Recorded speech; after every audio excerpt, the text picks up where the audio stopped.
9 games to 1, and they've won the last 7. The last time these two teams met, 2021 in Lincoln. Ohio State won it 26-17. C.J. Stroud had a big game.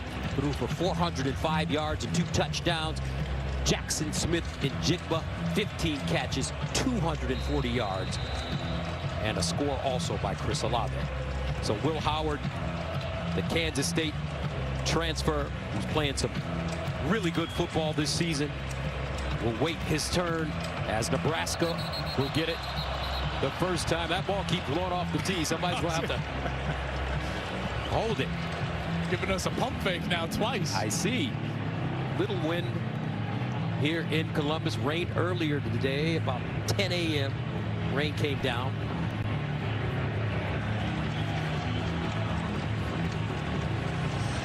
So Fielding will send it away.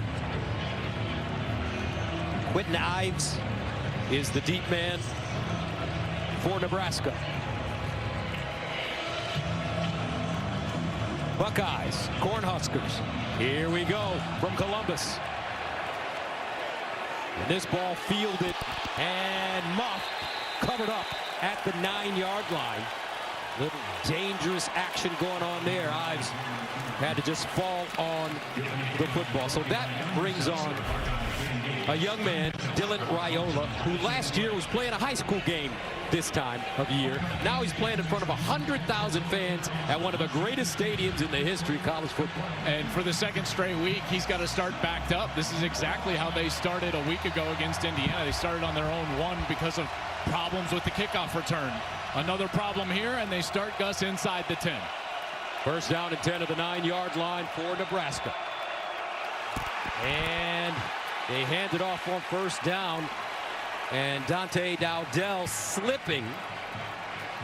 And he'll lose a couple of yards on the play. Let's take a look at the Cornhuskers on offense. Third string left tackle, Gunnar Gatula. He's going to have his work cut out for him against that pass rush for the Ohio State Buckeyes. And in the back end, watch out for Ja'Cory Barney. He's a true freshman, lots of talent there. And then Thomas Fidoni, the tight end, number 24. Best game of his year last week against Indiana. Second down and 12 at the 7. Raiola, sidearm. And he finds Emmett Johnson, gets upfield. Johnson to the 15. A year ago tomorrow, Dylan Raiola led Buford High School to a 51-0 win over Mountain View High School, completing 10 of 12 passes for 201 yards and 4 touchdowns in front of 5,000 fans. Now he's playing in front of 100 plus. And against a great defense that is hungry and wants to correct the mistakes from a week ago. And you got to pay attention to that pass rush. I know they didn't get to Oregon, Gus, but they are ready to rock today. Dante Dowdell in the backfield. Third down and 6. Raiola in trouble. Raiola, and he'll be sacked at the 5-yard line. Tyleik Williams getting into the backfield. And Nebraska will have to punt it away, a loss of 8. Well, here's what Coach was talking about in the pregame show was interior push, and you see a blitz there from Styles, and then there's the push from the interior, and Tyleik Williams is there for the sack. Raiola nowhere to go, and Nebraska is going to have to punt it away, and that's exactly what Ryan Day wanted to see from this defensive front. Ryan Day spending a lot of time over the last 2 weeks with the defense. Jim Knowles, the defensive coordinator, with no problem with the head coach sticking his nose in there, and now a shank punt that'll take a bounce and go out of bounds at the Nebraska 35. So Nebraska off to a horrible beginning. 31-yard punt for Bushini. And that'll bring on this Ohio State offense. 2 weeks they've had a chance to plan for this one. And that brings out Will Howard. Because everyone's going to remember, that last play and not getting down in time and the clock running out. But boy, up to that point, he had played so well. 339 total yards. He's got 19 total touchdowns on the year. And the coaches rave about his ability to process information and what he can handle in the game plan. And they feel very confident with number 18 moving forward. 14 passing touchdowns, 5 rushing touchdowns for the Kansas State transfer to throw it on first down. And he throws it out wide to Carnell Tate, who makes a couple of people miss and gets close to that 4 that first down marker for the young man from Chicago, Illinois, offensively for the Bucks. Got a new left tackle. Zen Mahalski is in for the injured Josh Simmons. That is a huge question mark now with number 65 over there on the left side. And then you know the skill position, because this is the best skill position group in America. And they're going to be looking for redemption here today. After a gain of 8, 2nd and 2 at the 28. Vivian Henderson in the backfield. Howard with pressure, and Howard is sacked. Great rush by this Nebraska squad. Jamari Butler, the junior from Mobile, Alabama, with the sack, a loss of 8. Beautiful job by Butler, and he was working against that new left tackle, Zen Mahalski, and now this defense that was really embarrassed last week against Indiana, they've got to hang their hat on something. They want to hang their hat on stopping the run and being tough, and Matt Rule is going to love the way it started right there with a Butler sack. 3rd down and 10 at the 36. Nebraska with 2 excellent defensive tackles. Howard over the middle and caught. Not enough for the first down, however. And this ball caught by Emeka Ibuka. He gains 9 on 3rd and 10. You can see this in-breaking route from the outside. It's on time, it's on target, but just a bit short of the chains. Good tackle by the secondary. But as Ryan Day has been all year, and more so than previous years, going to be aggressive here. Keep his offense on the field and go for it on 4th down. Went for it on 4th down a couple of times against Oregon 2 weeks ago and was successful. Led to 14 points. 4th down and short. Buckeyes need a yard at the 27. Henderson, the lone setback. They give it to him straight ahead. Oh, he might not have got it. Those tackles in the middle came up big. What a stand for Nebraska. MJ Sherman behind Michigan Stadium and Beaver Stadium at Penn State, where the Buckeyes and we will be next week. So Ohio State turns it over on downs. Nebraska with some room. 1st down and 10 for young 19-year-old Dylan Raiola. They throw a screen pass near side and they drop it. Intended for Dowdell, took his eyes off the football. He did, and they had it set up nicely here. Just lofting it right over Jack Sawyer's head, and Dowdell just can't haul it in. Would have had the opportunity for a few yards, although Denzel Burke was closing fast in there from his corner position. And Gus, something pretty cool here. Number 3, Lorenzo Styles is on the field. That means that he is number 6 on the field as well. Yeah, Sonny is out there. We got brothers on the field for Ohio State. Pretty cool. Isn't that cool? 2nd and 10 of the 28. Raiola with the handoff straight ahead, nowhere to go. They'll lose a yard as Dowdell fights to try to get back to the line of scrimmage. You know, and already I've seen a couple of different pressures, and this Ohio State team was not a heavy blitz team prior to today, and I just wondered what we would see in a changeup. What was going to be the response from Jim Knowles, the defensive coordinator, in terms of their style of play? And already I feel like it's been more aggressive here in the opening 2 series.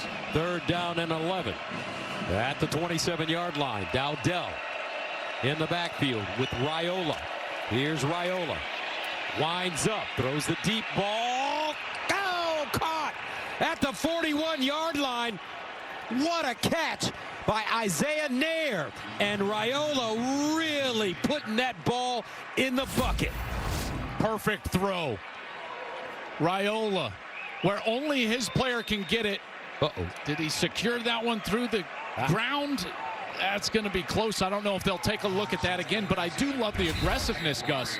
This is a team that did not create many explosive plays leading into today, and in particular last week in their blowout loss against Indiana.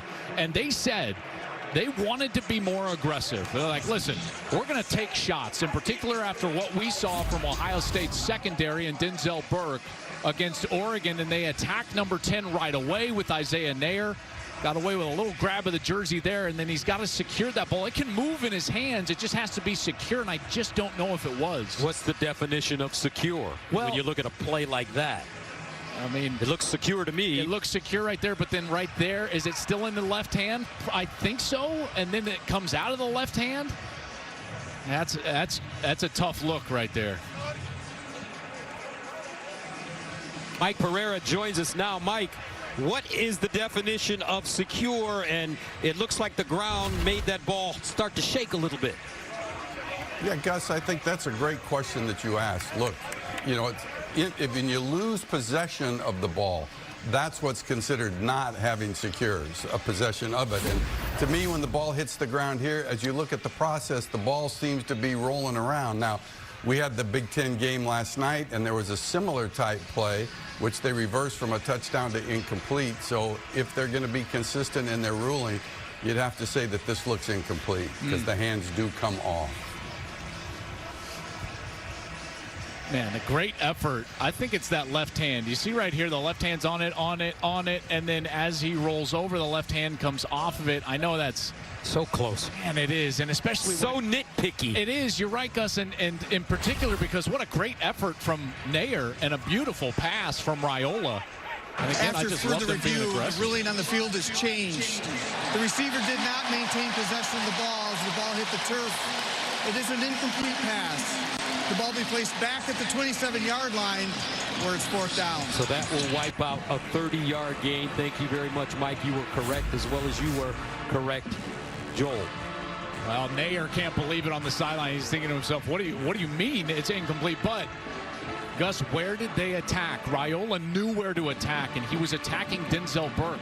This was a guy that widely was considered to be someone that was going to be one of the highest draft picks at corner, and they attacked number 10 because of what happened 2 weeks ago against Oregon, giving up all those explosive plays to Evan Stewart. 8 plays of 25 yards or more given up by Ohio State as a team last week. Buschini, last punt, 31 yards. Abuka with the fair catch inside his own 30. 9:33 to Gus Johnson, Joel Klatt, JT with you. 1st and 10 at the 28 now for the Bucks. Nebraska defense coming up strong on Ohio State's first series. Buckeyes turning it over on downs. Quinshawn Judkins in the backfield, the Ole Miss transfer. They give it to him, trying to run right, and he is swarmed under. Ty Robinson leading the way. That's a loss of 1, but the guys I like to watch, Ty Robinson, Nash, Hutmaker. These guys can really go big wrestler type football players. Yeah, that's right. And they are interior players. They were so disappointed with their game plan from a week ago, and they want to make sure that Robinson or Hutmaker are on the interior, there to stop the run on every snap today. 2nd and 11. Howard jitterbugging in the backfield. Got to move, and he can. Slides down at the 30.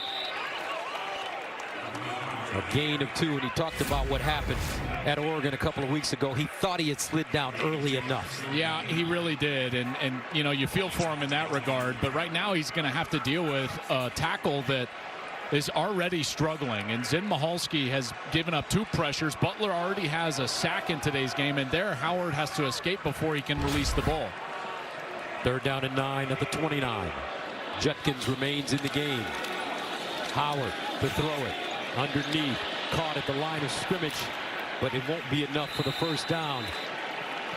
This time, Jeremiah Smith getting out of bounds, gaining 6, and Ohio State will have to punt it away. So an interesting turn of events, folks, when you watch this game today. As Joel mentioned, the offensive line is different for Ohio State. And that's a big deal with Chip Kelly and the timing of both the pass and the run for this team.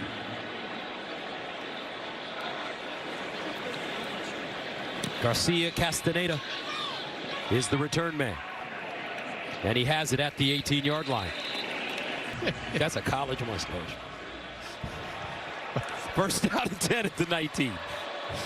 And I'm talking. You just praised their fans. With my Hokie mustache that I'm wearing. Here's a handoff straight ahead. Johnson.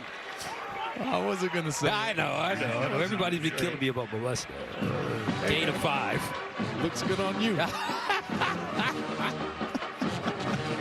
But not that kid. That's right. Oh, man. Talking about a kid, Raiola. You just know things are going to go well for him. Eventually. It's great to watch him now at 19, to see him go through his trials and tribulations, take his lumps, endure. Because you know, by the time he leaves, he's going to be great. As Johnson runs it. Dylan Raiola brought here to be the savior, Joe. Yeah. 5-star recruit. Dad played here. Offensive pressure. lineman. Won the Remington Award as father. A lot of pressure. Wow. You know, this Nebraska fan base is one of the great fan bases in America. How is he doing with it from what you've heard? I think he's doing really well, and the coaching staff have talked about him stepping up this week after a tough week last week and doing really well in leadership, holding guys accountable. But now you got to go out there and play well. Sprints out on 3rd and 3, wants to run it, and he'll pick up the first down on his own using his legs. I like that, right? How about that answer? And that's something that we don't normally see Raiola do, is use his legs. And he does a nice job as he's rolling outside of the pocket here of just giving a little bit of a pump fake to freeze the defense. Right about there, he just kind of lifts the ball and allows him just to get back inside of Sonny Styles, number 6. And he's able to dive for the line to gain and moves the chains. That's the type of run. I know it's small, but as a young guy, like, everybody on the field and on the sideline is like, all right, that's our guy. Here we go. He's in it. Now we need to be in it. And I got to tell you, Gus, I like him to take a shot here soon. First down for either team. Here's a quick throw to the near side. Barney. And Barney doesn't go very far. That's because Denzel Burke drops him quickly, loss of 2. Great job by Burke. So here he is at corner, and this is something that Nebraska has struggled with, is perimeter blocking. Watch Burke get off of the block immediately of Jamal Banks, and he's into the backfield, and he's able to get Barney to the ground. You know, that's something that Nebraska has really lamented over the last couple of weeks as we've talked with them, is that their wide receivers just don't get the blocks necessary to get that perimeter game going. Denzel Burke against Oregon with 5 tackles.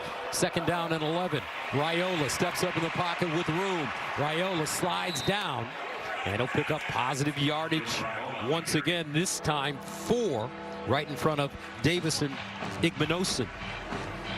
That time stepping up and away from the rush. And now we get another 3rd down chance. The pass rushers will come on the field for Ohio State. So you've got Kenyatta Jackson, 97 on the field, Caden Curry, along with JT Tuimoloau and Jack Sawyer. And you just wonder, are they going to be aggressive and try to also blitz with this response type of day as opposed to what happened against Oregon? 3rd down and 7. At the 34-yard line. Dowdell in the backfield. Raiola looking, steps up again. Raiola wants to run it, dives forward. I don't know where his knee fell. He's close. Kenyatta Jackson Jr. giving chase. Looks like he may be a tad short. Watch his knee. Yeah, you're right. Right when his knee hit, he was reaching for that line to gain, but it didn't look like he got all the way there to the 41-yard line. And this is just too short of a field. I feel like you don't want to jumpstart Ohio State's offense for him. Nebraska's defense has played well here early in this game, and I think correctly Matt Rule is going to send his punt team on the field. Nice hustle there from Kenyatta Jackson, coming back off of his pass rush to get Raiola to the ground. Bushini will punt it away from the 25, and Ennis is the deep man. Prior to the play clock expiring, timeout Nebraska, their first of the half. So Matt Rule will take a timeout. 4th and 2 of his 2 Heisman trophies in 1974. He remains the only player to win the trophy twice. In this season's home opener, the school honored the anniversary when he dotted the I.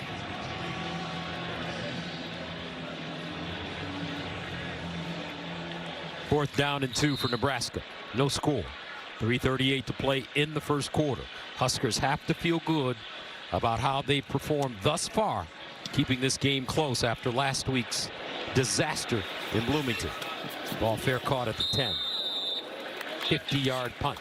Now, here's today's Aflac trivia question, sponsored by Aflac. Get help with expenses health insurance doesn't cover with Aflac. All right, who was the last player to be a Heisman finalist the year after winning the award? Ooh. I think Tebow was, but it might be all the way. I'm going to give you. I'm going to go with Tim Matt Leinart Tebow. was. He's in the building, so I always think of who's in the building. Might be Matt Leinart, it might be Tebow, but then I think Lamar Jackson was also a finalist. Ah. These questions So that are would be getting the harder last and one. harder. That would be the last one. I think that's the last one. Lamar Jackson. I think you got it. How do you get these? Unbelievable. Look at it. Lamar Jackson. There we go. Interesting. We're going to have to start putting some money on this for you. Got 3 kids.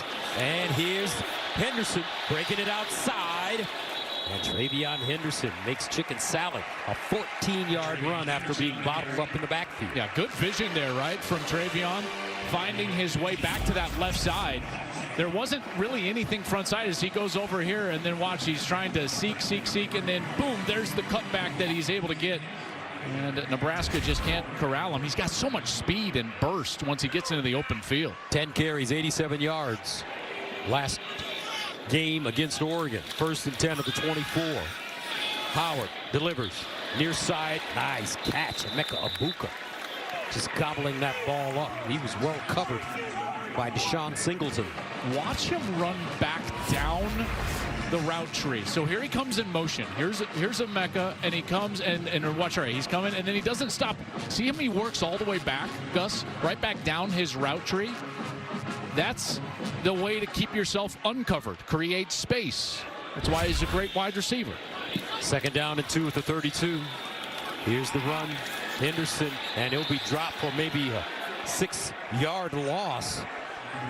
Butler again defensively for the Cornhuskers. Loss, they say, of 5. Yeah, and here's what's going on right now is that Zen Michalski is just having a really tough day at left tackle, and that's not what you want to see if you're a Buckeye fan. He's trying to get out on the outside, and there is the outside player just in the backfield right away. Oman Mielen, number 18, blows the play up. Michalski, 4th year in the program, replaces Josh Simmons, who was injured against Oregon. As you mentioned, Joel, 3rd and 6 at the 28. Howard hit as he throws, and a flag on the play. Egbuka, the intended target, but he was held up. Will Howard gets up slowly. Ty Robinson with pressure. As Emeka is going just right down the seam on this go route. He kind of gets held by Malcolm Hartzell. Defense number 7. The ball be placed at the spot on the foul.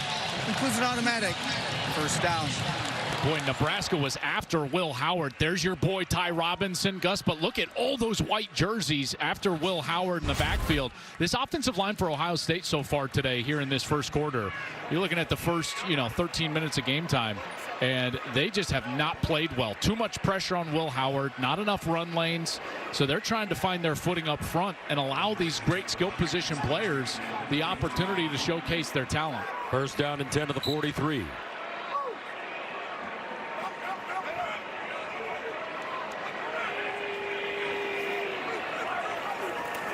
They pitch it to Henderson. Henderson with a lane. Oh, he almost broke one. And he knew it. He'll gain 6. But Deshaun Singleton tripped him up. He had daylight in front of him. He sure did. And it's just the shoelace right there. And if he gets past that tackle, he is gone. And he knows it. You can tell by the reaction, Gus, exactly as you called it when he got up off the ground. And a little bit of space there in the run game. 10th in Ohio State history in rushing. Next up, Carlos Hyde. 2nd and 4. Howard to the sideline. Nice throw. Good catch out of bounds. G. Scott. Tell you what's interesting is when I watch film of this team coming into today's ball game, all these games in sequence, they were really, in terms of a rushing team, they were a dominant left-handed rushing team, meaning over the left side. Josh Simmons, Donovan Jackson over that left side. With Michalski today, he's made so many mistakes already early in this game. I think they're going to have to turn into a right-handed running team, and I think the bulk of their yards will come when they're running off the right side. 1st down to the 40-yard line. Howard sets up, throws a deep ball's got a man. Caught! Touchdown, Buckeyes! Carnell Tate, 40 yards.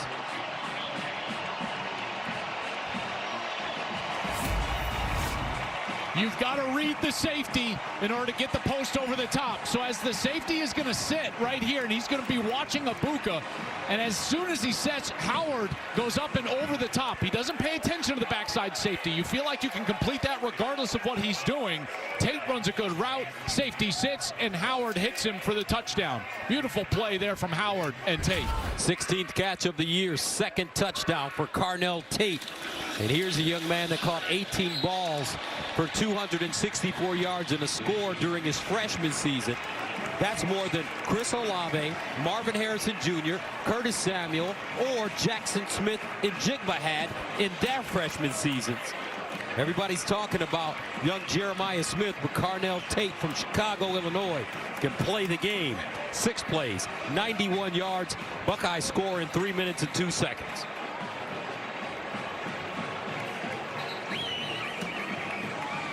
Now, while we have a little pause in the action, folks, how about Game 1 of the World Series and how it ended in dramatic fashion last night?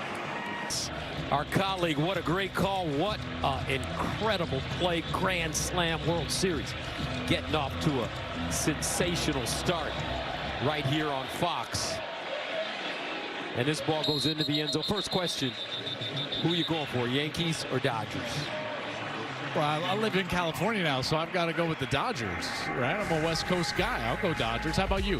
I'm from Detroit. I hate the Yankees. Oh, man. But I love the Yankees, but I hate the Yankees. I got to tell you, man, these two teams and franchises, you just knew it was going to be a great series. And if this series is anything like Game 1, we are in for a treat, because that was incredible. Theater last night. First down and 10 at the 25. Got some good theater brewing here. See how the Cornhuskers respond. Dowdell gains 2. And that could take us to the end of the first quarter. The way that they're just kind of walking back. Yeah, it looks like Raiola. And if you're Nebraska, you want to slow this game down a bit, don't you? Yeah, sure. I mean, listen, the faster you play, then the more opportunities that Ohio State's going to have. And you don't want that if you're the Cornhuskers. They'll slow it down. Fall afternoon here in the Midwest. And the 2014 National Championship team for Ohio State honored before this game. Urban Meyer, their head coach, our colleague, there he is on the left. Shelley, his beautiful wife with him. Michael Bennett, all the stars for Ohio State back then. Cardale Jones. Second down and 8. Raiola scrambling, throws on the move. Caught close to the first down marker. This time, catch made by Barney. Let's go downstairs to Jenny Tabb. Coach, you told me before the game you wanted to see your guys come out and compete. What did you see from their start? Well, great job by the defense at the very beginning. You know, offense were settling in. They've done a good job on their bye week. You know, they're showing man, playing zone. Dylan's done a nice job running the football. You know, got the big play overturned, and just gave up the big play. But that's kind of how this game's going to go. You know, we told our guys, like, let's go in, let's weather the storm early, let's hang in there. Some of our young guys made a couple mistakes, settle them down, and we got 3 quarters left to go play ball. All right, on first down, another completion. Ball squirts out. Nebraska looks like they've jumped on it, as Ja'Cory Barney was trying to fight for extra yards after the catch. It squirts out. But fortunately, Ben Scott, their center, pounces on it. And the chains keep moving for Nebraska. Yeah, what's so fascinating is Ja'Cory Barney is normally catching the ball at or near the line of scrimmage, a lot of times behind the line of scrimmage. Here, it's a downfield route, but as he's fighting for extra yardage, you see the ball pop out right there, and you're right, the hustle of the center, Ben Scott, transfer from Arizona State, Johnny on the spot, and he gets the football. 12-yard gain for Nebraska. First down to the 47. Raiola guns it underneath, that one low. Jamal Banks, the intended receiver. It's one of the first times that Ohio State has just had a straight 4-man rush. I already see a difference in schematics from what Ohio State is doing in terms of their game plan defensively to rush the quarterback. A lot more twisting with the defensive line, more pressure from the linebackers. Clearly, Jim Knowles and Ryan Day want to force the action and be more aggressive with their defense. Second down and 10 at the 47. Play fake. Raiola with the fade in the corner. And incomplete. His receiver hadn't turned around. That's Isaiah Nair. Some miscommunication going on. And Matt Rule definitely not happy with the route that Isaiah ran on that play. Well, here we go with another third down, and so far, here's what we've gotten. We've gotten blitz from Ohio State. Then you get another blitz, and you're going to get the twisting action up front. Then on the last third down, again, it's 4 guys rushing, but what are they doing? They're twisting up front. So everything but straight rush from Ohio State so far on third down. Third down and 10 of the 47. Dowdell in the backfield.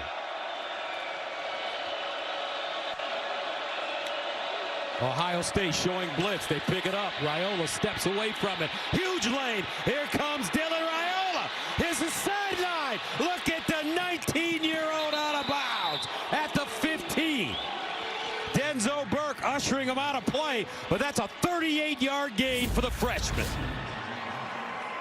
They get the blitz here, but everyone runs right by Raiola, and he's able to just step up and get over to the left side. Beautiful job. Man coverage on the back end, and there's no one left for the quarterback. Raiola is not the type of athlete that you're going to have to spy, and so there's no quarterback player, and in that man defense, he's able to just take the seam and get down the field, and another explosive play against this Ohio State defense. Joel, Raiola runs a little bit better than I thought. Yeah, I agree. He can move. 1st and 10 at the Ohio State 15. Can Nebraska pay it off?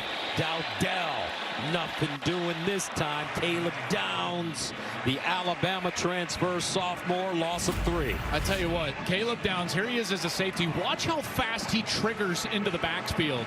This guy diagnoses plays as fast as anybody in college football, and he is a wonderful open field tackler. This is why he was the leading tackler for Alabama as a true freshman a year ago, and has transferred in and been just sensational for Ohio State so far. Had 8 tackles 2 weeks ago against Oregon. #1 player in the portal this past offseason, according to some polls. 2nd and 13 at the 18. Raiola, this one dialed, and not a lot. As Denzel Burke comes up and makes the tackle, loss of 1. Barney with the reception. And again, Barney, they're trying to get him the ball at or near the line of scrimmage, but the blocking on the outside just not there. Burke, he beats the wide receiver Jamal Banks, and now another third down. And this could be 4-down territory for Nebraska. They've had some problems with their kicker this year. 3rd and 14 in the 19. Emmett Johnson in the backfield with Raiola.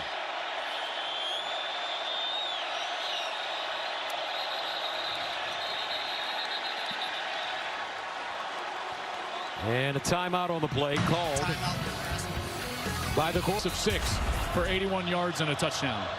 3rd down and 14 at the 19-yard line for Nebraska.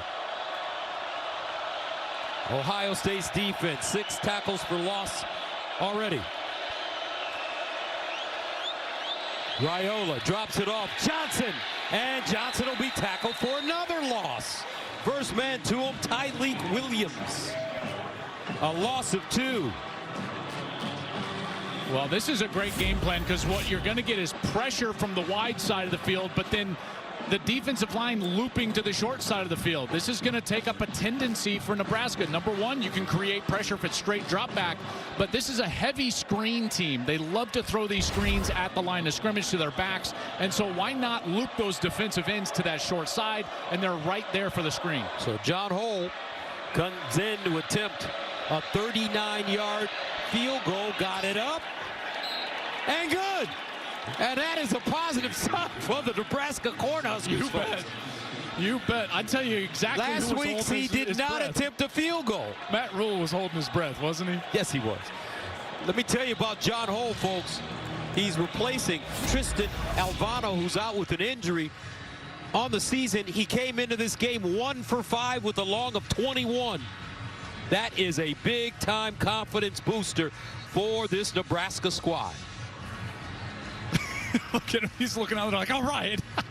I love it. I love it. And by the way, it's not just the kicker Hole. They've been struggling with the snapping as well. They're back to their backup long snapper. So Aiden Flegge, number 94, he gets the snap in there. Their starting snapper with Tucky, he got like the Chuck Knobloch, like the thing, you know, like all of a sudden, throw it back to first base. Just couldn't throw it to first base. Steve Sachs. And so now all of a sudden Nebraska's kicking game was in shambles. They've had 5 total kicks blocked on the year. So just making that field goal, we're making a big deal out of it. It is a big deal for Nebraska. Yes, it is. Who would have thunk it? Not Matt Rule. Matt Rule said last week against Indiana, nobody saw that coming. Didn't expect that. But we have to grow from it, build, get back to work, and that's what they've done. 7-3 right now. Our score. 10:21 to go in the second quarter. Nebraska fighting hard. Tomorrow, career professional. He has been a professional. He has, and you know he's watching. So, Gino, we know you're watching because your cousin is out here as probably the best young college football player I've ever seen. And I know that that's hyperbole, but it's true. First down and 10 to 25. That's a lot. This is Gino and the youngster, Jeremiah. Jeremiah Smith does things on film, Gus, that I haven't seen, veteran receivers do. And I can just tell you, like, they're not going to go a whole half without targeting him down the field. So in the next, 9 minutes and 50 seconds, number 4 is going to get a chance for a big play because you just don't allow him to go unspoken for a whole half. Second down and 6 to 29. They'll run it straight ahead. It's Judkins. And let's go downstairs to Jenny Tabb. And when we sat down with Jeremiah yesterday, we actually asked him, where does your athleticism come from, your speed? He's almost in a league of his own in so many ways. He said, honestly, it's not from my parents. It's not from Gino. We've seen him run. He threw him a little bit under the bus there, but he said ultimately he's learned so much from Gino, his experience, and Gino is his #1 fan, saying, I believe he really has the ability and potential to be the all-time best. Third down and 1 at the 34. Geno Smith throws to a former Ohio State Buckeye. Jackson Smith and Jigba up there in Seattle. They'll run it and pick up the first down. You wonder. So I go back to that first series, Gus. Remember they went for it on 4th down? They turned around and handed it off, and it's like, why not do this? Will Howard's 235 pounds. And, I mean, they just got 4-5 yards on the quarterback sneak. Now, I know that's 3rd down and 1, and they maybe be ready for it on 4th down, but he's such a big guy. I feel like they should utilize him more in the short yardage. First down and 10 to the 40. You talked to Chip Kelly yesterday. Did you mention that to him? No, I didn't. I haven't been given Chip advice. Howard guns it down the field. Smith! Jeremiah! Touchdown! Buckeyes, 60 yards. And you said he was going to be a big target. He is right now. So he lines up on the outside, and then watch him just beat everybody to the interior. And folks, watch his speed. He's urgent with his speed, and he's right down the seam. No one can catch him. This is what's so shocking. At 220 pounds, he's faster than everybody on the field. I think that he runs somewhere in the low 4.3s. He's got great ball skills, and that's why Geno Smith is correct. He could be an all-time great. Ohio State taking a 4. Jeremiah Smith with a big-time touchdown, 14-3. He's showing his talent as a freshman. 8th receiving touchdown this season, tying the legend Chris Carter back in 1984.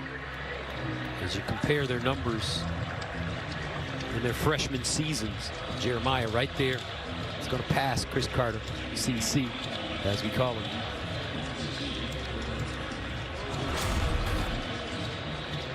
And we're so excited right now, folks. I can't tell you how excited we are because we have a guy standing right next to us that played at Ohio State. We're going to show you in a second. But he played at Ohio State, and he was pretty good. He was pretty good. He was pretty good. He was a running back. They send it away. And this one will not be returned. It is my pleasure and our honor to have the Heisman Trophy winner with us, Eddie George, and the head coach of the Tennessee State. It's great to see you. What's going on, man? The Fox family. That's right. That's right. We're with this guy here, Joel. That's right. Well, it's set up year 1. Yes, year 1. We did 2 years together back in the studio.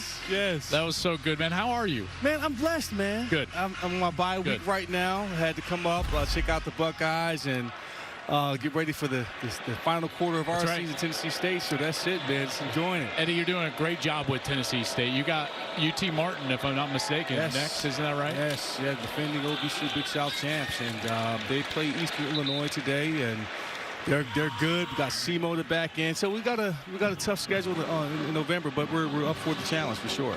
So what do you think about your Bucks? You know, I'm checking this. Actually, this is the first time I had a chance to really watch them because I've been coaching. I caught a little bit of the Oregon game 2 weeks ago, and it was a great game. I mean, listen, go in that environment to lose by 1 point, have a chance to win it at the end. That's what you asked for. They stubbed their toe a little early. I think they're going to right the ship and get it right for the back half of the season. I think they'll be in this thing for sure. 2nd down and 8 at the 27-yard line. What's the difference between the teams that you played for here at Ohio State and what you're seeing with the Bucks, with Ryan Day, more of an offensive passing type coach, and college football in general as a head coach? Well, I'll say this. Coach Chip Kelly came in. I think it's changed the identity a little bit. Years prior, I thought, you know, they were throwing to really emphasize the passing game. I mean, when you have Stroud and those receivers, I mean, that's what you have to do. But now it's kind of harkened back to running the football, you know, dominating the trenches, and that's what I'm kind of seeing this year. You know, with Junkins and Henderson, you know, dominating the ground game. So that's what we're kind of seeing right now. 3rd down and 3 at the 32-yard line and a whistle. We're going to keep you up here for a while. We're going to put you to work. No, you're not getting out of here easy. This is my bye. A drive-by. I just came up to say, hey. No. And Joel is going to pay you when you're done. That's right. Man. That's right.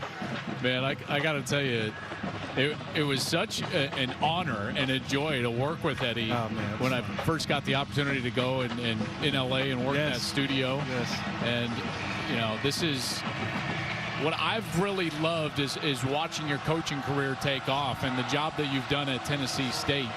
And, you know, because to me, this sport is still about development. We're seeing that with a young quarterback in Dylan Raiola. And we're seeing that even with a veteran group. This defense has to develop this year after struggling 2 weeks ago against Oregon. 3rd down and 8 at the 27-yard line for Raiola. Empty backfield. 3 receivers at the bottom of your screen. Twins at the top. Quick toss. Ohio State smelling it out. Nothing doing. Lloyd with the reception. But Kenyatta Jackson gets there first. And Eddie, that's the kind of defense you like to see. Oh, no question. November's all about a couple things. And I told my team this. It's about who's going to dominate the trenches. You know, you play great defense. You run the football well in November. And we're seeing this defense really come to life for Ohio State. I mean, they're starting to play dominant defense. You know, win situational football, and yeah, that's what you got to do. 8th tackle for a loss for the Buckeyes here in the first half with 6 minutes to go. Bushini sends it away. Ibuka fields it on the run at the 35, gets a little bit more running room and keeps moving. Eddie, we're going to keep you here because the offense is coming on the field. Jeremy to play here in the 2nd quarter. Gus Johnson, Joel Flatt in the booth with you, and we've been joined by 1995 Heisman Trophy winner, Ohio State legend Eddie George, as Jeremiah Smith comes back onto the field. Has a reception for a touchdown in his first 7 games. First FBF freshman to ever do so. 1st down and 10 to the 44. Let's see if they keep feeding him. Travion Henderson, the pistol back. Will Howard directs traffic. Play fake. Howard looking for the long ball. Checks it down instead. And he's got his tight end, G. Scott. What do you think when you see this Ohio State offense and all these weapons in? Well, I mean, oh, sorry, Eddie. No, Joe, go ahead. No, Joe, go ahead. Hey, listen, I expect to check at the end of this broadcast. All right? So, listen, I see playmakers. I mean, I wish I had some of these guys play for me. Bring them down. You know, especially the offensive line. I mean, good Lord, it looks beautiful. But the tight ends, you know, Jeremiah Smith is such a freak athlete. Great receiver. Of course, Ohio State's had some in the past, but he can go down as one of the best ones. And they'll pitch it. Ohio State picks up 4 yards on the play. You got a new running back coming from Ole Miss, Quinshawn Judkins, and he is a back-to-back 1,000-yard runner coming from Ole Miss. Have you seen him play? What do you think? You know, I see a little bit of him. He has great contact balance, great vision. He gets downhill right now. They have him in a system where he's running a lot of dual, a lot of power, you know, taking advantage of him, getting into the second level. And I think he's a phenomenal back. First down and 10 at the 43. Howard throwing on the move. Nice throw. Great catch. Carnell Tate again, who has a touchdown. But, Eddie, when you look at this offense, what's their weakness? What do you like to see him improve on? Well, again, I think Howard he has to stretch the field more. Here's a handoff. Keep going. I believe that, you know, he has to be able to stretch the field a little bit more in terms of getting the ball downfield. I don't know if this was his longest pass of the year, going to Jeremiah Smith on the touchdown. I'm not sure if that was the longest touchdown pass. 60 yards. 60 yards, but getting him to stretch the field more. I would say that might be the weakness if I were to look at this point. And that's not a bad weakness to have. I mean, he's clearly a good quarterback, capable, but he's going to have to make, you know, some big-time plays if Ohio State's going to be a serious contender for the national title. All right, on second down, here's Howard again. Looking at Howard hit as he throws that ball loose. Now, I don't know if his hand was coming forward. But the Buckeyes say they have the football. Well, we got pressure again over on that left side of the offensive line. This is Zin Mahalski. He goes down, and they are just eating him up in the pass rush right now. And Howard can't get rolling down away. The field is a fumble recovered by the offense. It's third down. I think that was a fumble. I don't think the hand was going forward. That was Willis McGahee, by the way. We all know his dad. Willis McGahee played for, you know, Denver as well as many other teams in the NFL. This is a true freshman from Miami, Willis McGahee, and he comes in, beats Mahalski, and gets to Will Howard. That ball is out, and Donovan Jackson was able to recover it. So Ohio State threatening. Third down and 6 at the 22. Empty backfield for Howard. Howard in trouble. Howard turns the corner, and he's tracked down from behind. Terrific pursuit. M.J. Sherman. And as you mentioned, Joel, this Ohio State offensive line is having some problems. Yeah, they really are. You're going to get pressure here, and then you're going to get a tight pressure from this left side. So right guard gets beat pretty easily. That's Saraveld. And then Mahalski gives up a little pressure as well, and Will Howard is just trying to run for his life. And you got to credit Nebraska for what they're able to do, and they're playing aggressive. And M.J. Sherman, the transfer from Georgia, he was in there in a hurry. Jaden Fielding in to attempt a 42-yarder, his first attempt of the day with 2:09 to go. Good snap, clean hold, and he pushed it wide right. Nebraska still in this game. 2:02 to go in the second. 14-3. Ryan Day not pleased. Special teams continuing to be a problem for this Ohio State team. It looks like it was a good snap and a good hold, and that this kick was just pushed over to the right. Just never hooking back in there, and Ohio State's promising series goes for naught because of poor offensive line play and then poor special teams play. Fielding misses it wide right. Your thoughts, Eddie? Yeah, I mean, special teams, you got to be able to, you know, connect that ball, to get that ball right through the uprights. I mean, that's what you're there to do. You know, so Ohio State, a missed opportunity. We'll see if the defense can take care of this sudden change here. Well, Eddie, thank you so much for joining us, man. It's an honor. You know how much we love you. Love you guys, man. You're a man. You guys are the best. Thank you, man. Joel, so good to see you. Nice to meet you, brother. Best to your family. Thank you. You too. 14-3, flag on the play. Eddie George, 1995 Heisman Trophy winner, incredible NFL player. I remember calling the game, Joel, Tennessee and Baltimore. Eddie George. Pass interference. Defense number 1. 15-yard penalty from the previous spot. Includes an automatic first down. Eddie George. A 2-minute timeout. Ray Lewis. Eddie George got knocked out in the game. He went to the sideline. When he woke up, he said, winning ways. The guys will join me at halftime. We'll see you then, boys. All right, thank you very much, Rob. I tell you, every time I see Rob, man, it looks like he has been lifting up the entire weight room. He's so jacked. That shelf, terrific. First and 10 at the 39. Here's a run. And Johnson picks up some great yardage. You have to like the way Nebraska's been competing in this game. Yeah, there's no doubt. In particular at the line of scrimmage. They're the team that now has popped a run here. Iola has done a nice job with his feet on the ground. But defensively, they're winning the line of scrimmage. You know, yeah, Jeremiah Smith has gotten some plays down the field. Carnell Tate got a play down the field.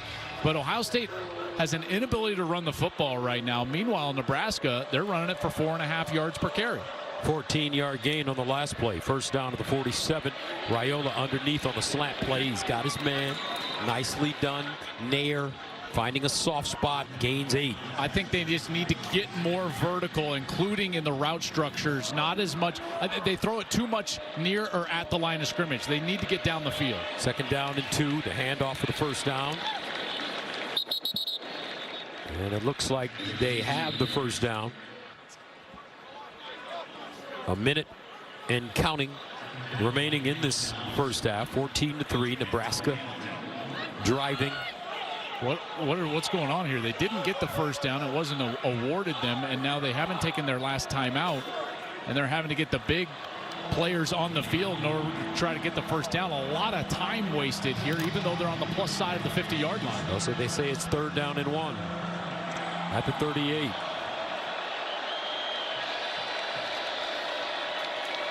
First down.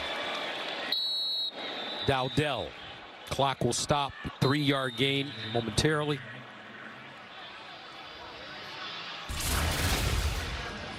Don't forget Texas Tech TCU coming up next on Fox. And a timeout called by Nebraska. They called their final timeout with 26 seconds remaining. Yeah, and that's a frustrating sequence for Nebraska because they feel like, Gus, and I know you had it in your call as well, they feel like they got the first down and they've got a clock stoppage and they can just continue on this 2-minute drive.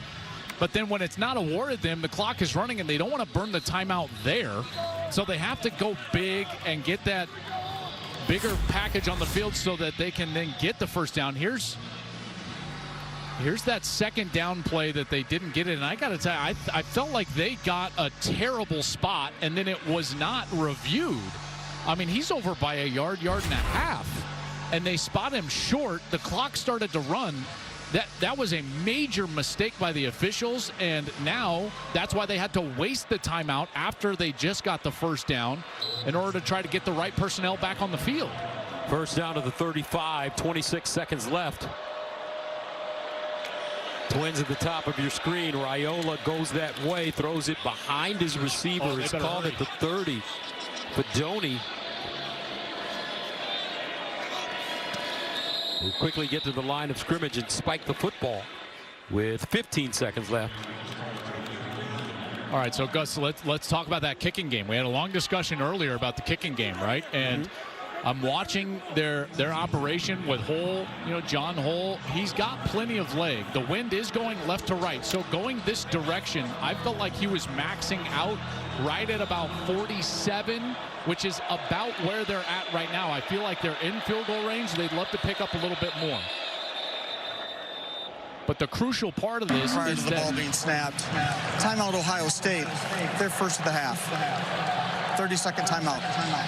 Is the clock sequence. Without a timeout, Dylan Raiola has to be smart with the football. Number one, can't take a sack, right? Sack ends the half. That's exactly right. You can throw it short of the chains. It's just probably not great, and you better know that everybody's got to get up to the line of scrimmage immediately. And, well, you can't really throw it short of the chains because then it'll be 4th down. You can't spike the ball. I'm thinking in my head right now, you'd have to run the field goal. So this ball has to go outside of the numbers or past the chains. If he doesn't have it, Gus, he's got to throw it away because, again, the sack would end the half. Why don't you just kick it right now? Because I don't feel like he would trust the range. I'm telling you, it's like right at the outskirts of the range. I feel like they want 5, maybe 6, 7 more yards, which would give them a first down. And then the kicking team has to be ready to run on the field right now, staged on the sideline so that they can run onto the field and kick it. 3rd down and 5. 15 seconds left. Raiola looking. Raiola in the corner. Incomplete. And a flag. Wow. Denzel Burke may be called for pass interference. And that looks like he's inside the 5-yard line. It's going the other way. Pass interference. Offense number 18. 15-yard penalty. Isaiah Nair. Now they're out of field goal range. Oh, that's a huge mistake by Nair. Both clock and field position. That's not offense. That's not pass interference on either player. That's in. I'm with Matt Rule there. My goodness. Across college football, every single game, and you know what? Football in general, NFL, college, the offensive, defensive pass interference call is just so inconsistent. That is a bad call, and it just took Nebraska out of potential field goal range. That's terrible.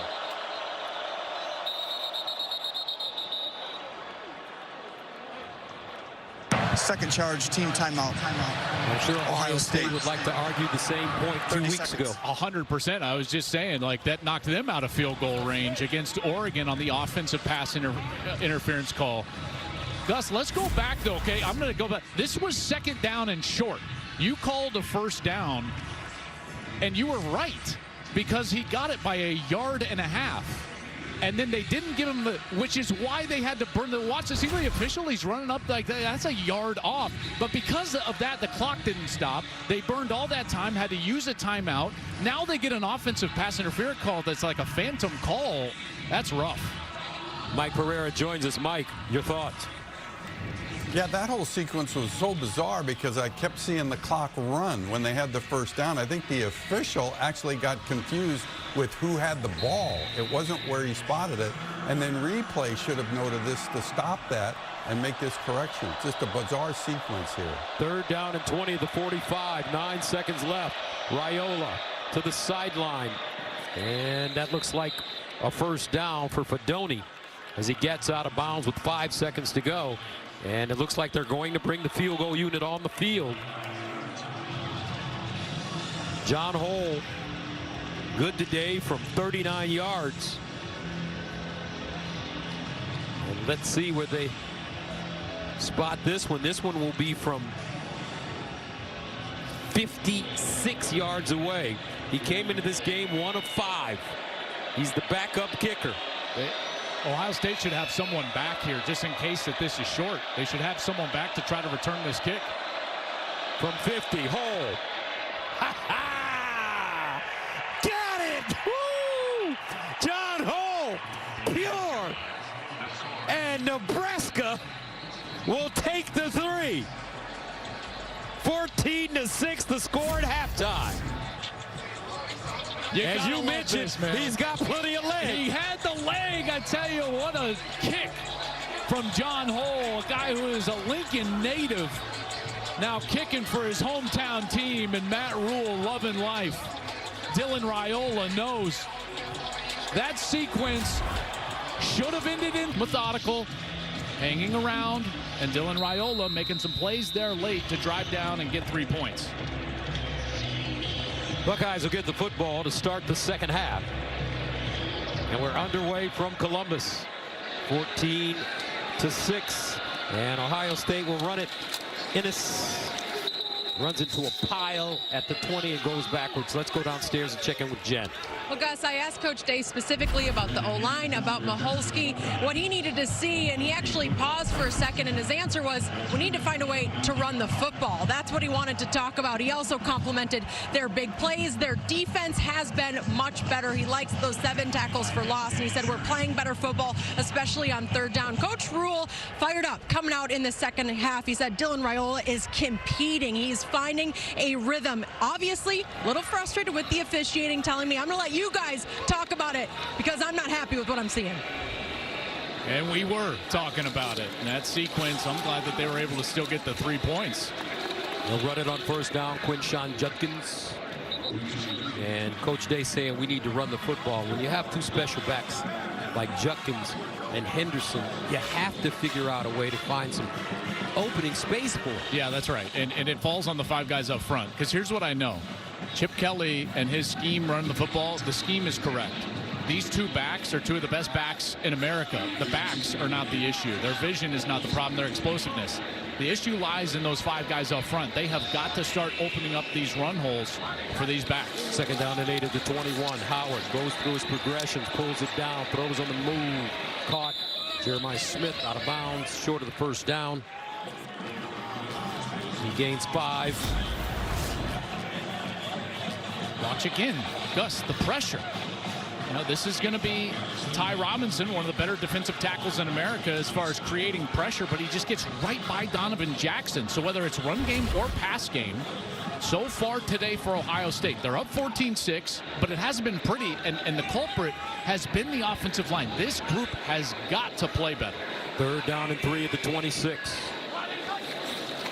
Howard with time, up high, incomplete.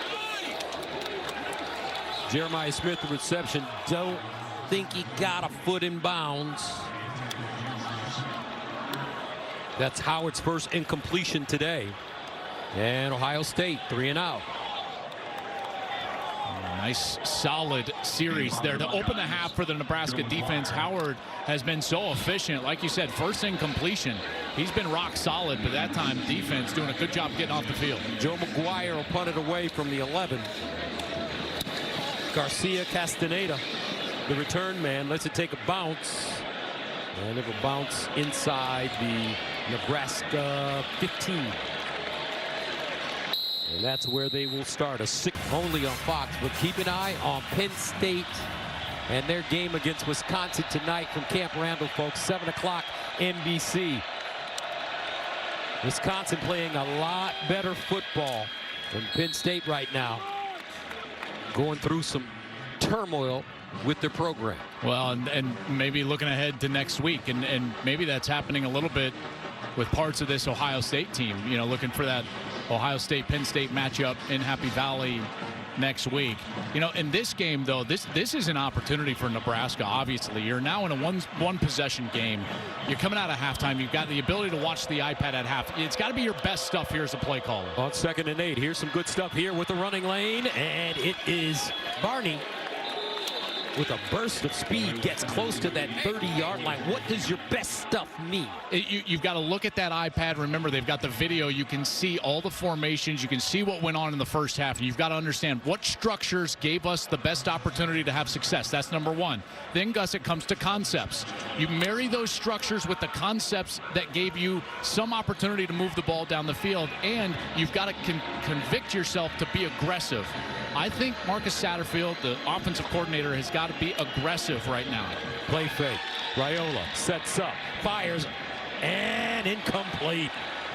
Had a receiver for a moment. Jamal Banks couldn't hold on to it, and that ball broken up for Ohio State by Jalen McClain. Yeah, and there's the linebacker. You're trying to throw the football over the linebacker and kind of layer it in the middle of that and in front of the safety. But a great job by McClain. He's a young guy that they think very highly of, just a true freshman, and he's able to break on the ball and knock it away from Banks. From Warway, New Jersey, Seton Hall Prep. Here's a handoff and a lane again for Nebraska. Dante Dowdell. And he'll gain 14 on 2nd and 10. Now that defensive line for Ohio State showing some holes. Yeah, and they tried to blitz again, and they were just out of position, and now that offensive line getting it going a little bit. Now you look up, and Nebraska has 88 yards rushing, Gus, on only 19 attempts. That's 4.5 per carry.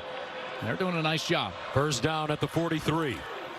Another handoff, another huge hold down. And he'll get to the Ohio State 45. Caleb Downs with the tackle. So a gain of 14, 14, and 12 on the last 3 plays. Tell you, Oregon found some running room against this Ohio State team, and now Nebraska is finding some room. Missed tackle there at the 2nd level, and again, Downs for the 2nd straight play has to save an explosive run by just getting downhill and making that play. 1st and 10 at the 45 for Nebraska. Emmett Johnson in the backfield. EJ, no, play fake, caught on the sideline, flag on the play. Let's see. Banks with the reception.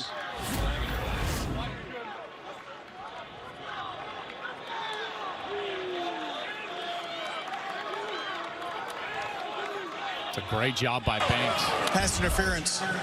Defense number 1. That penalty's decline.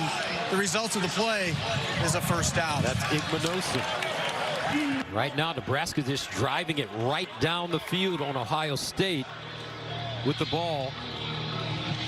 at the 33-yard line. First down and 10. They've got a hot field goal kicker, the Nebraska Cornhuskers. Harburg in the game at quarterback. Harburg's in the game at quarterback. Raiola as well. And in the slot, that's Jalen Lloyd. He's the fastest player on the field. He'll sprint out, looking, takes his time, throws sideline and out of bounds.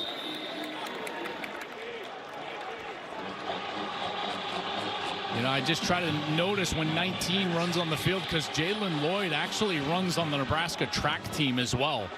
You know, this guy, you take a look, he's a 4-time state track and field champ, long jump, triple jump, 100-meter, 19. He's going to run off the field right there, but you got to be aware when he's on the field because that dude can run. Second down and 10 of the 33. Dowdell back in the backfield. Raiola, a little toss over the top, caught, and that's Barner. Janarin Bonner gains 4 the hard way. A lot of hard hitting going on. Cody Simon defensively for the Buckeyes. That brings up third down and a big one. Well, if Ohio State leaves man coverage on the outside, one-on-ones, I think Nebraska should take the one-on-one and go play on the outside, whether it's against Burke or Igbinosun. You take Banks in a matchup, he's at the bottom of your screen, or Nair at the top of your screen, because right now Ohio State has shown that they want to pressure and blitz up front. Third down and 7 at the 30. Raiola off his back foot, incomplete, and a flag on the play. Igbinosun maybe again Nair the intended receiver.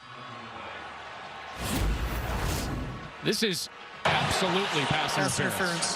Defense number 1. The ball placed in the spot of the foul is an automatic first down. Penalties have been a problem for Igbinosun all year long. 5 penalties coming into this game, and now already a couple here today, and he's just hands all over Nair. Nair's trying to go back for that back shoulder, and he just rides him out of the bag. You can't tackle the wide receiver right there, and so a couple of penalties now on Ohio State, Igbinosun specifically, and Nebraska's in business. This drive started at the 13-yard line for Nebraska.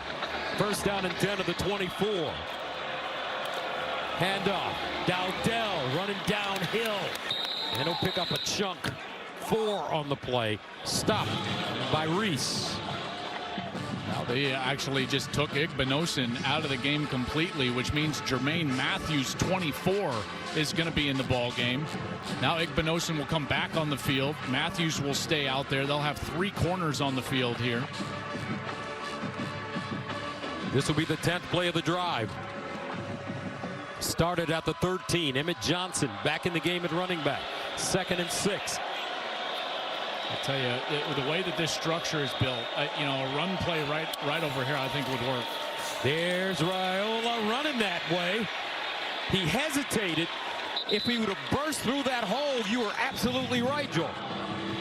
They're looking for the shovel underneath. He's going outside, and then he's got the back underneath. But if he would have just taken off, he could have gotten a lot more yards. Now it's a 3rd and 4 and another opportunity to convert. And again, I would go back to the one-on-ones. The corners for Ohio State have struggled. Last 2 weeks ago with explosive plays, today with pass interference, and you're going to have, again, Nair and Igbinosun locked up in a one-on-one at the top of your screen. Third down and 4 at the 18-yard line. Here's your matchup. They'll run it and get close to the first down with Emmett Johnson. It'll depend on the spot. And there is a flag on the play.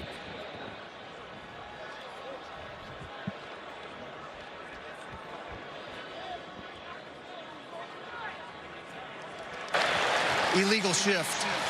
Offense number 84. 5-yard penalty. Still 3rd down. That's Alex Bullock. Well, here's what happens, Gus. You get the back coming over here, and you get a motion. If 2 guys are moving at the same time, then they have to come to a complete stop before the snap. That's not a full beat. That's why they get the flag. So that's a young quarterback making a mistake with the movement of his offense. Third down and 9 of the 23.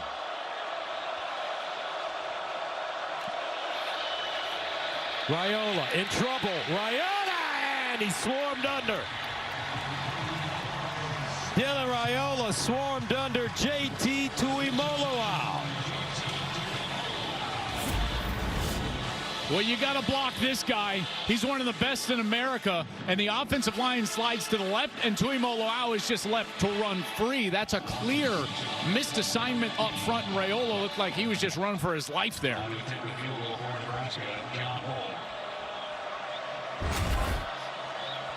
So on 4th down, Hull, good from 39 and 54 from 47. Good. John Hull, 1 for 5 coming into this game. He is 2 points and the win. Nebraska is 1 win away from becoming bowl eligible. They haven't been to a bowl game in 7 seasons. Next week they have UCLA at home, a team that's finding their way in the Big Ten as well in their first year. But right now, Matt Rule, after that 56-7 loss last week in Bloomington, he's got this team playing as hard as they could possibly play. 100%, and you got to give him a lot of credit for the way that this group refocused quickly, specifically on defense. Ittis. That'll go down at the 20-yard line. So Will Howard comes back. A lot of these young men you're seeing on Saturdays will be playing on Sundays in this game. 1st and 10 of the 21. Ohio State up 14-9, but in a dogfight. This one in the seam, intercepted. Hartzog with a lane at the 20. Hartzog knocked out of bounds deep in Ohio State territory. Malcolm Hartzog, the junior. But there is a flag. A 34-yard return if it stands.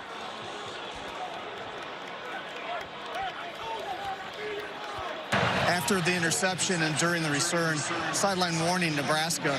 It's their first of the half. There's no yardage penalty involved. 1st down and 10 Nebraska. 1st and goal, Nebraska. Hartzog does such a good job. Watch, he's going to fall off of the route from the outside. So this is not a player that Will Howard would even normally see on this structure. He sees the safeties down. He's trying to get a Mecca in the slot on that little seam route. And then there's Hartzog, who falls off of Jeremiah Smith on the outside, and he's right there on the overthrow in order to get the pick. How about Tony White doing a great job? The defensive coordinator for this team, they were embarrassed last week, 56 points. They got on our Zoom call this week, Gus, and they said, they apologized profusely. Sorry, guys, that's not us. That's not how we want to play. And they have answered the bell, and they have responded on defense, and now a short field. 3rd interception of the year for Hartzog, and they'll run it with Dowdell. It crosses the line of scrimmage, gains a yard on the play. Malcolm Hartzog Jr. from Silver Creek, Mississippi, making that play, switched from corner to safety this year. If you're Matt Rule, you do not settle for a field goal, not after your defense just gave you this field position. This is 4-down territory. Obviously, field position would come into sequence if you took a sack here, but if this is inside the 5, I think you've got 3 more plays, and you've got to know that as a play caller so you could run the ball a couple more times. 2nd down and goal at the 6. Dowdell, the single setback. Can they get it in? Dowdell, and he'll get back to the line of scrimmage. Maybe a half yard, a yard. Now they're saying no gain on the play. Jack Sawyer there defensively. If you're going to run the ball, it needs to be on the perimeter here. Maybe on one of those jet sweeps, something along those lines. Maybe misdirection. If not, then you've got to put the ball in the hands of Dylan Raiola here and throw it a couple of times. Again, I still love Matt Rule going for it on 4th. You do not want to get this field position and have to kick a field goal and still be behind Ohio State. Watch for 24, Fedoni. 3rd down and goal at the 6. They run it around the right side with blockers. And Lloyd leans forward to the 1-inch line. A 5-yard gain. That brings up 4th and goal. And yes, they're keeping the offense on the field. And there's that perimeter run that I was talking about. Getting to the outside of this defense, and then there he is holding on to the ball, Lloyd. And now you're going to have some big bodies in there. Do I see the defensive tackle? That's right. That's Ty Robinson, Gus, number 9 in the game. Let's see if they let him touch the rock. Robinson lining up as a fullback. 4th and goal at the 1. Can they pay it off? Over the top? No! Ohio State's defense denies. What a play by the Bucks.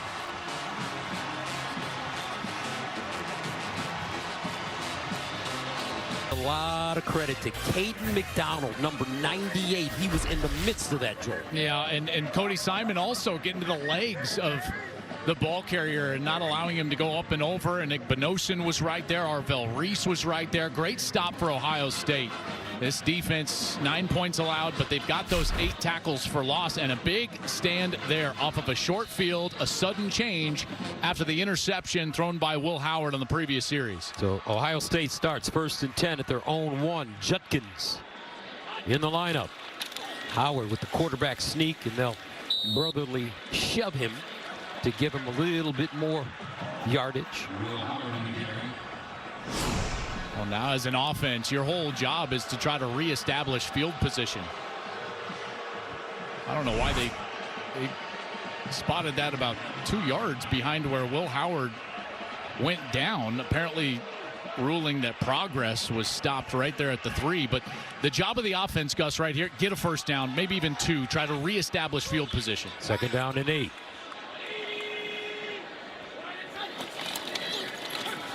Judkins.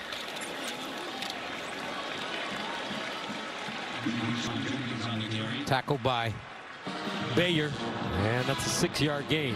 And this is one of those kind of nondescript 3rd down plays that becomes vital for field position, because if you're Nebraska, you can still establish a great series. So if you're Tony White, I think this is an opportunity to be aggressive defensively. Blitz in there. Make sure that you're either putting pressure on the passer and Will Howard, or you're trying to create a tackle for loss so you can force a punt from their own end zone. 3rd down and 2 at the 9. Howard to throw it. And incomplete. Ibuka, the target, and now Ohio State has to punt. Do you throw the ball on that play, Joel, or do you run it for, you need 2 yards? Well, I don't mind throwing the football, but the problem here, Gus, is that the pass protection is just not good. Mahalski is just struggling, and Howard has that one kind of tipped coming out of his hand, and secondary was right there. McGuire punting about 5 yards deep in his own end zone. Garcia Castaneda, the return man, fields it at the 45, makes one man miss and goes down at the 42. So Nebraska with excellent field position, a 36-yard punt and a 3-yard return. And here comes young Dylan Raiola, 19 years old, playing some good football today. He really is. And remember, this is the only true freshman quarterback in America that has started every game this season. And let's not forget, Gus, and he was once an Ohio State commit. Yes, after his sophomore year in high school. He committed to Ryan Day as one of the top prep quarterbacks in America. He was committed for about, 7-8 months before he reopened his commitment. They moved to Georgia. He committed to Georgia. Then on signing day, wound up having those heartstrings tugged on, and he goes back to what he would consider home right here at Nebraska. 1st down and 10 at the 42. They throw it out wide to a wide open target. That's Barney. And Ja'Cory Barney with the burst, he can really play. A lot of talent for Ja'Cory Barney. Scored the only touchdown against Indiana last week. And you have to know that if 17 is in the game, he's going to get the jet sweep. He's going to get the ball thrown to him right at the line of scrimmage on those little bubble screens on the outside. And that time Ohio State just not lined up. And that's something that they really stressed after that Oregon game, is they wanted to get their what they call cleats in the ground, get lined up so they can try to allow their elite playmakers to make plays. Gain of 10, 1st and 10 at the Ohio State 32. Raiola, play fake. Pumps, looks long. Incomplete. No flags on the play. And it's Barney again, and Barney had turned one way and the ball was thrown the other way. Yeah, a little miscommunication there by the two young players, and excellent coverage by Caleb Downs. he's been the constant back there, hasn't he? You know, Downs has been terrific for Ohio State. Watch number 2, and as Barney is trying to run this slot seam right down the seam, look at him just stay inside, and then he puts a little bit of a hand up there, and then he walls him off and doesn't allow him to get back to the ball. 2nd and 10 at the 32. 2:40 to go, third quarter. Raiola lobs it. Sideline. Oh, he had a wide open receiver. Jamal Banks wide open. Oh, he's going to want that one back, because watch the route. They do a perfect job. They run a little bit of a pick right here, and they get the pick. There's the contact, hands up in the air, and then it's wide open, and Jamal Banks is going to walk into the end zone, and he just misses him. That goes back to that Illinois play. They beat Illinois if he just hits the tight end right down the middle, and he overthrows McGinn, and the Nebraska fans bury themselves with Sorinda Cobra. 3rd down and 10 at the 32. Dowdell in at running back. Raiola. And Raiola sacked again. He had no time. Ty Hamilton just crushed the pocket, and that's a loss of 7. They bring more guys than they can block, so what do you have to do? You have to throw hot here. And watch on the outside, he's going to have a wide receiver that is looking inside. That's Barney. And that ball has got to come out. A mistake from the young quarterback there. He's got to throw that ball. There's not enough players to block all the blitzers. So 4th and 17 now. Buschini will have to punt it. And he'll look to pin this one deep in Ohio State territory. Got to pop it in the air, and that's what he does. But it gets in the end zone anyway. At 3 men back there, couldn't keep it from going into the end zone. Well, I tell you what, how about the answer on the last couple of series? Sorry, Gus, go ahead. Coming up next on Fox, we've got more college football coming your way as Texas Tech kicks off against TCU in a Big 12 battle. Catch it all right here on Fox. Fort Worth should be rocking. Those two programs do not like each other. It's one of those like quiet rivalries that we don't. Southwest Conference days. That's right. My first major assignment as a sportscaster coming out of Howard, the Southwest Conference tour. Here's Had a chance to go through all those schools. Second half possessions from Ryan Day in this offense have not been very good. The defense has done their job. A couple of short fields, and they've held up. On 1st down, here's the running game with Henderson. Davion Henderson close to that 1st down. Ohio State 16 yards of offense on 3 possessions in the second half prior to that run. Well, and they've got to get some run game going. They've got to, and that's what you would assume from a Chip Kelly offense. And obviously Chip coming over from UCLA as the head coach. Now he's the coordinator here at Ohio State, and you would assume that their offense was going to be run oriented, and they have been really until today. Today they just have not been able to get anything going on the ground. 2nd down and 2 at the 28. Howard with the run. And it's Henderson. Stopped by Ty Robinson. 1-yard gain. There's Chip with the Ripper. Who covered Chip back during his days as the head coach at Oregon, then the Philadelphia Eagles, San Francisco 49ers, UCLA. Wonderful coach. 3rd down and 1. And they will not get it. Unbelievable. Jimmy Butler. Make that Jamari Butler. First man to him, and Ohio State has to punt it again. Well, here's the read. So Will Howard sees that the linebacker goes up and over the top. You see that linebacker there? So that's why he gives the ball, but the defensive end, Butler, had crashed down in there. If anything, that's got to be a throw read on the outside, but he hands the football off. No one to block the end or the linebacker, and it's a tackle for loss. McGuire to punt from the 14. Garcia Castaneda back at his own 33. I mean, this defense got over 200 yards put on them last week in the run game against Indiana. 5 rushing touchdowns. Stayed up 14-9. Interesting numbers there. Time of possession, Nebraska 27 minutes and 12 seconds. And Ohio State didn't make a first down in that 3rd quarter. offensively. Joe McGuire to punt it away.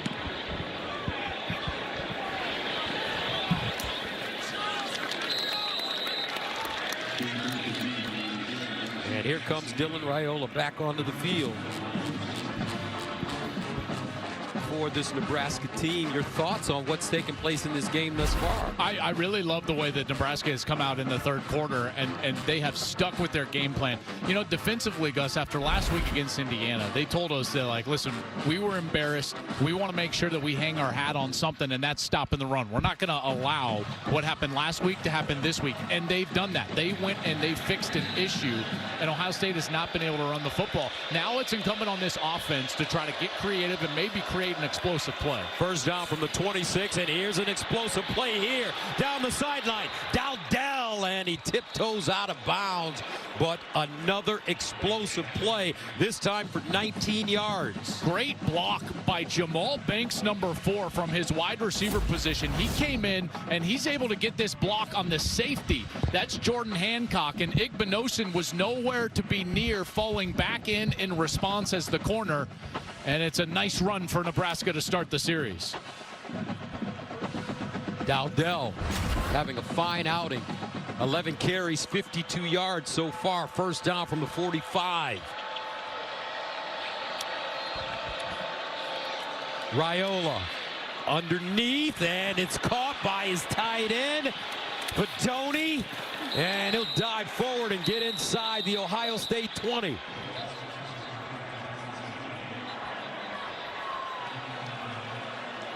I think, Gus, there's a flag way back at the beginning of this play. I think it's on Ohio State. It, to me, looked like a defensive holding up at the top of the holding. Defense number 24. The penalty is declined. The result of the play is a first down. So that's on Jermaine Matthews, and he was working against Jamal Banks, number 4, away from the ball. But what happens at the ball, Caleb Downs ran into the official and got knocked off of Fedoni, and that's why Fedoni was wide open to be able to run down the field. First down and 10, Nebraska. And Raiola, he's tripped up and taken down. Make that Harburg, who came in for Dylan Raiola, and he'll lose 3 yards. And that's similar to that Penn State type of offense when Drew Aller stays on the field and Bo Perbula comes in as kind of a runner. Raiola was still on the field as wide receiver. Harburg comes in to try to increase their run game efficiency, and you know what? They haven't needed that really, and then that one goes for a loss. Second down and 13. And they'll run the end around. Barney. And Barney goes down at the 20, maybe the 19-yard line. Denzel Burke with the tackle. Gain of 7. Here comes this massive down now. This young quarterback. They have struggled against the blitz. Gus, on these third downs all day long. Ohio State bringing extra rushers. Last series, Raiola did not recognize that they had one extra blitzer than he could block. Did they send the house again? Third down and 6 at the 19-yard line. Dowdell in the backfield with Raiola. Here's Dylan Raiola looking underneath, caught, first down. That's his tight end, the big fella, doing it again. Fedoni, a gain of 8. Beautiful job by Fedoni. Watch him just hook up right at the line to gain and in front of the defenders.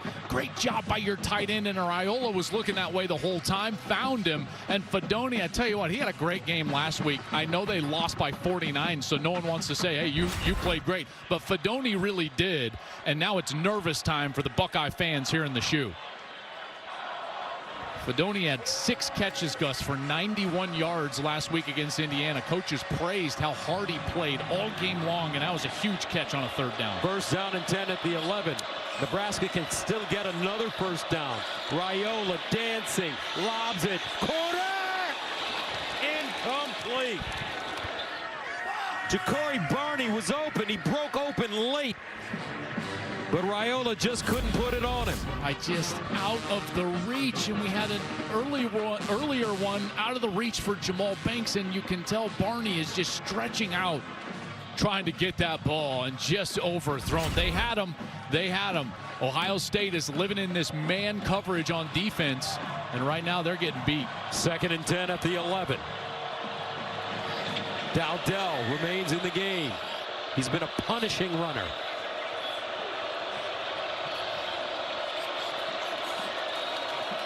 They'll give it to him, breaks it back, and he'll get inside the 10 as he leans forward and gains 3 yards. Well, I wonder how aggressive he's going to be here. Is this another 4-down territory? Why not? This is what I would say, Gus. Yeah, no, you got to take the points. I mean, do you? Yes.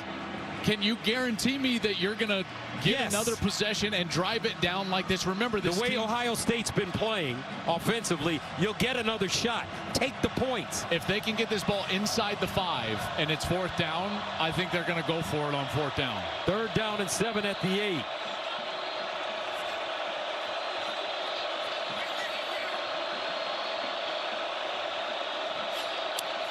Here comes a blitz. Raiola underneath. Caught. Touchdown, Nebraska. Whoa. Nair. And the Cornhuskers, after getting drilled 56-7 last week to Indiana, lead Ohio State 15-14. First lead of the day. Gus, he's a quick learner. Raiola on the previous series didn't throw hot. Here, he sees that the extra rusher is coming for Ohio State. He backs away and he finds his hot receiver on the in-breaking route and he throws a touchdown. That's what you've got to do to develop as a quarterback right there. You learn from your mistakes earlier in the game, and he was able to do that. Doesn't make the same mistake twice, and a beautiful job of just drifting away from the pressure as Downs is barreling down right through the middle of that offensive line, and he just drifts away and then throws the ball accurately on the outside.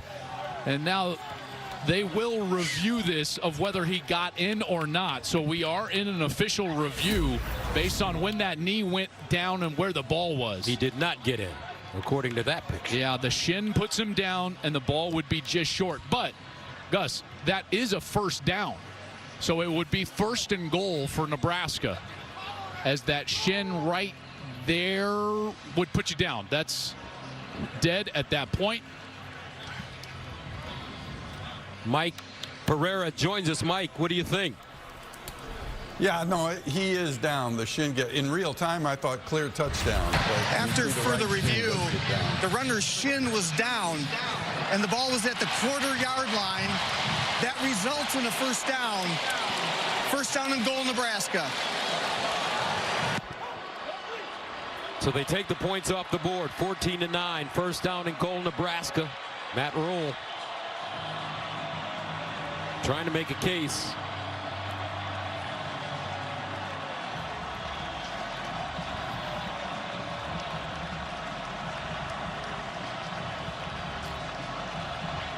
Quickly to the line of scrimmage.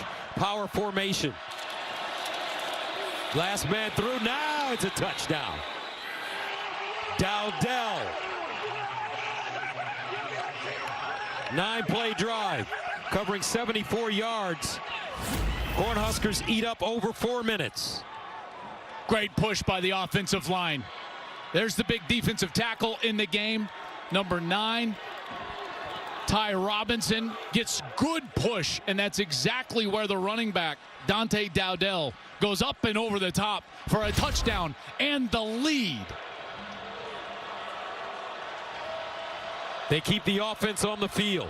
They're going for 2. Raiola. Inside handoff, and it is a score. Shovel pass. Borkerker. 17-14 Nebraska. A ranked opponent in their last 26 tries. Meanwhile, Ryan Day has never lost to an unranked opponent, and here Nebraska is. 4th quarter lead over an AP top 5 team since that 2009 year. That was the Texas game in the Big 12 championship against the Colt McCoy Texas game. That's the Ndamukong Suh dominant defensive line game. Oh my goodness. What a performance by this Cornhusker team, right? Matt Rule, man. They lost by 49 last week. We called the game. Yes, we did. There was nothing that resembled what we're seeing here today. And in 1 week, they got it fixed, man. I tell you what, this has been an outstanding performance by that young quarterback, Dylan Raiola, and this entire Nebraska team.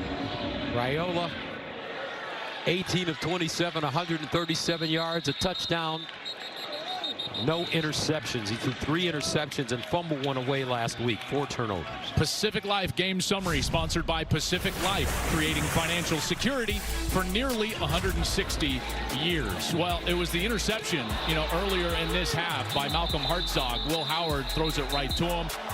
They got a goal line stop, though. The Buckeyes did. They stopped him on 4th down. Their offense back on the field.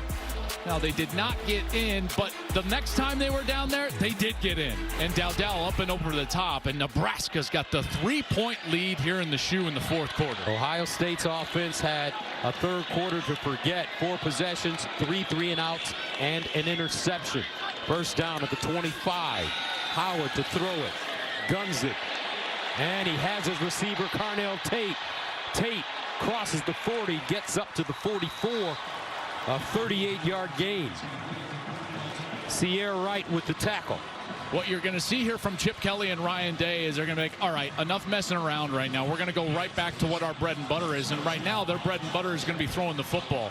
I expect them to try to help Zen Michalski in pass protection, number 65. They'll put a tight end or 2 over on that side. And then you find Jeremiah Smith, number 4. He's the best player on the field. He's got to touch the ball in this series. First down and 10 at the 38-yard line. Inside handoff. Judkins hits the sideline and knocked out a play. Nice hard hitting Deshaun Singleton. 3-yard gain. And if you're Nebraska, you just don't change your game plan. You've been aggressive. Those 2 big defensive tackles have played really well for Tony White, the defensive coordinator. Nash Hutmaker, Ty Robinson, they've been in there in the middle, stopping the run all day long. Stick with what got you here and force Ohio State to play better on the back stretch of this game. 2nd and 7 at the 35. Judkins. And he's tripped up, almost broke free. Gains 3. Linhart defensively for the Huskers. 9-17 and counting. If they get, I would assume here, just thinking ahead, Gus, that this is also 4-down territory, not because you feel like you have to get a score, but because of the aggressive nature that Ryan has. If they gain positive yards here, I would imagine that the offense would stay on the field if they don't get a first down. Henderson goes in motion out of the backfield, trips at the top of your screen. Ohio State won him here. Quarterback run. Here's Howard. He'll run it, and he won't get it. Nicely defended by Jamari Butler, but you said it might be 4-down territory. Yeah, and especially now, because now you're within a yard. Here's the look, and only 4 guys up front, and they get the look right there. Michalski is able to mash his guy down, but a great adjustment by Jamari Butler to come out and get Will Howard short of that first down line. I tell you, I don't love this, though. Not from the shotgun. Put him up under center and just let him QB sneak. We saw 4th and 1 fail earlier in the game because they didn't quarterback sneak. He remains in the gun. 4th and 1. Howard sprints out, delivers, caught, and a first down. Emeka Egbuka. And there's Mr. Reliable, right? Number 2. You're in good hands. Don't we have a sponsor that says that all the time? That's true. It should be Emeka Egbuka. I tell you, man, he is such a great player. He sets the tone in every area, catches the ball incredibly well. He's a great blocker on the outside, tremendous leader. And best part about this, Gus, is he's even a better person than any of all that. First down and 10 at the 26. Judkins in the backfield with Howard. Judkins, stutter step, gets through. And goes down, tumbles forward inside the 20. Hutmaker with the tackle. Gain of 7. And a little life in the run game. Not much, right? But a little bit of life in the run game on this series from Quinshon Judkins and that offensive line. And give a lot of credit also to those tight ends. You know, G. Scott with a great block on that last play. 2nd and 3 at the 19.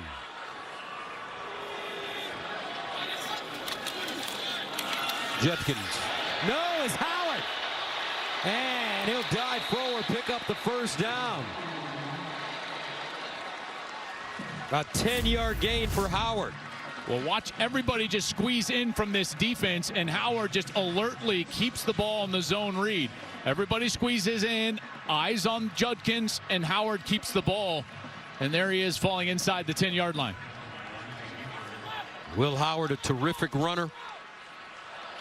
On the season, 77 rushing yards and 5 touchdowns.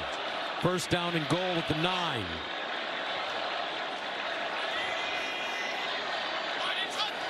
Howard looking with time, delivers, caught, touchdown, Ohio State. Quinshon Judkins. And the Buckeyes all queued up. They take a 20-17 lead.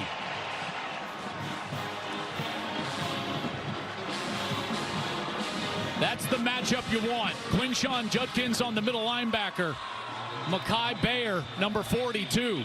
And Bayer slipped and fell down, allowed Judkins to just roam freely into the end zone. And for the first time, really, all second half, Gus, there was no pressure. And the protection held up. And Matt Rule's defense couldn't get to Will Howard, and he had time to find the open receiver, which he did. Quinshon Judkins with his first receiving touchdown of the year. So here's Judkins, and watch, he's going to come and work against the linebacker, and then he's just going to kind of inside release on the linebacker, does a nice job making him slip, and then see all the time he has to have like a kind of a double move from the running back position. You need time to throw the ball, and the offensive line finally providing some of that time for Will Howard and Judkins into the end zone.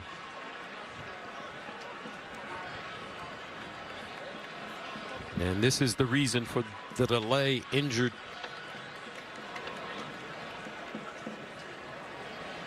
Cornhusker is Hartzog, who had the interception. He's played great this year too, Malcolm Hartzog.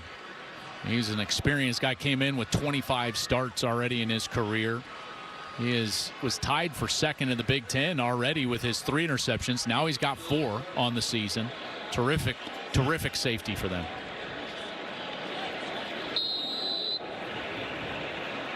Jaden Fielding in for the extra point.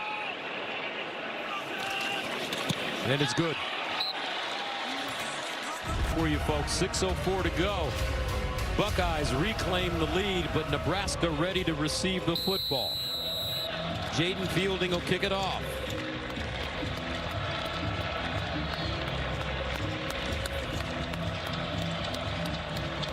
Quentin Ives is the deep man.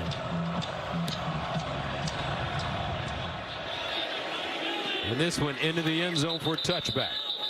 Let's check in with Jenny. And after that touchdown, a cool moment between Dylan Raiola and Dante Dowdell. He came over to him with a big smile on the bench and said, "How'd that feel? Let's go do it again." I've been so impressed by the body language on the sideline for Nebraska. Coach Rule told us his team would fight. And something Thomas Fedoni told me, today's not about proving everyone wrong. It's about proving ourselves right. We believe we can compete with the best, and we're seeing that on display.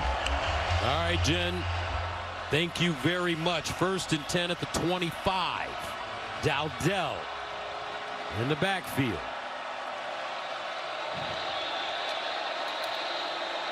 They'll give it to him on 1st down.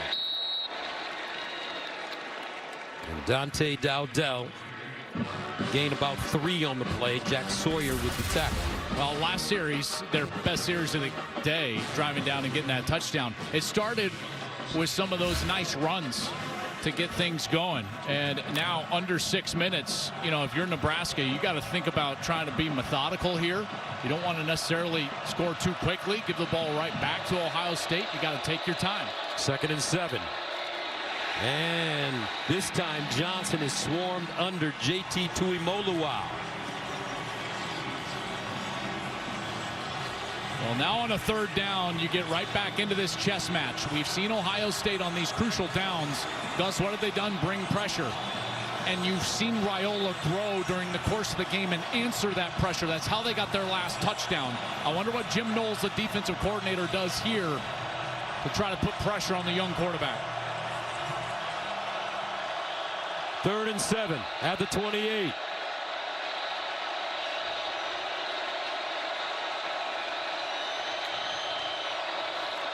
Raiola lets it go, and incomplete. No flags on the play. Raiola goes down hard in the backfield. He's coming off, grabbing his right shoulder. Barney, the intended target. This is really good coverage by Lorenzo Styles, the Notre Dame transfer. Again, his brother Sonny is a linebacker, and he's right there, gets away with a little bit of a tug, but Barney's trying to run away from the man coverage, and there's the blitz and the pressure. There's Lorenzo Styles in coverage and Sonny Styles with the hit on Raiola, and he comes up grabbing at that right shoulder. So Nebraska forced to punt it. 4:44 to go. Lucchini will send it away. Now Caleb Downs returning.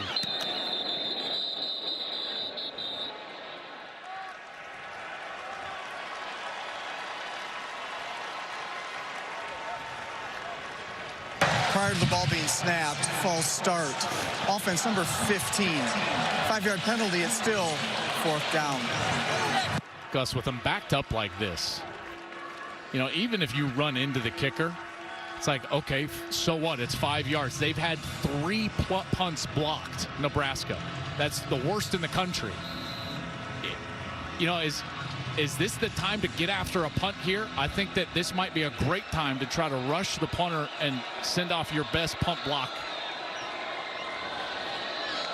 Lucchini inside his 10, no pressure. And it takes a Nebraska bounce and goes out of bounds around the 36 on Fox. There's one team that's really trying to punch their ticket to the Big Ten championship, and that's the Indiana Hoosiers, who beat Washington today to remain undefeated. They'll have Michigan State next week in East Lansing. 1st and 10 at the 37-yard line. Here's a handoff. Judkins won't get outside. He'll gain maybe 2 yards on the play.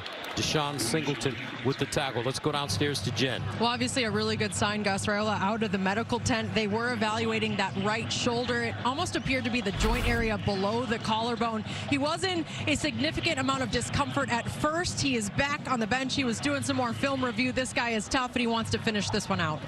All right. Dylan Raiola up and walking around. Looks good on the sideline. 21-17. He wants another opportunity. But Will Howard wants to deny him. He and the Ohio State offense. Handoff. Judkins. And he's met at the line of scrimmage. No gain. Jamari Butler again. And Nebraska will call a timeout. I think we got an injured Buckeye. I believe that's the left tackle, Zen Maholski, number 65. He's the replacement for Simmons.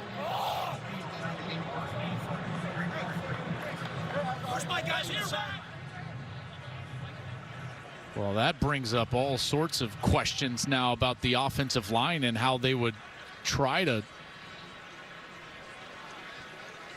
shift around in terms of lineup if Zen Maholski is out, which he's in a decent amount of pain there on the far side. You wonder if Donovan Jackson, the left guard, will actually kick out to tackle, and Austin Saraveld may come in at left guard. We'll have to see how they're going to rotate. And unlike previous years, the two teams that go to the Big Ten championship, it's a different scenario this year. Yeah, there's obviously no divisions, so now it'll just be the best 2 teams in the conference by record. And you can say that the 2 teams that do well, there's a few that control their own destiny. Obviously Indiana controls their own destiny. Oregon controls their own destiny. Penn State would also. The issue, though, is that there is a situation, and I know Buckeye fans won't want to hear this. Oregon, Indiana, and Penn State could wind up all undefeated because they don't play each other. So Ohio State wins out, they would be in the Big Ten championship game with wins over Indiana and Penn State. So a lot to play out here in the last month of the season. I love it, though. Top 2 teams go. Yeah, me too, obviously, and that's going to make that game incredible in Indianapolis. And Mahomes has to be helped off the field. That's a terrible sign for the Bucks. An already thin offensive line will be down even more. Looks like that's Luke Montgomery, 51, into the ball game.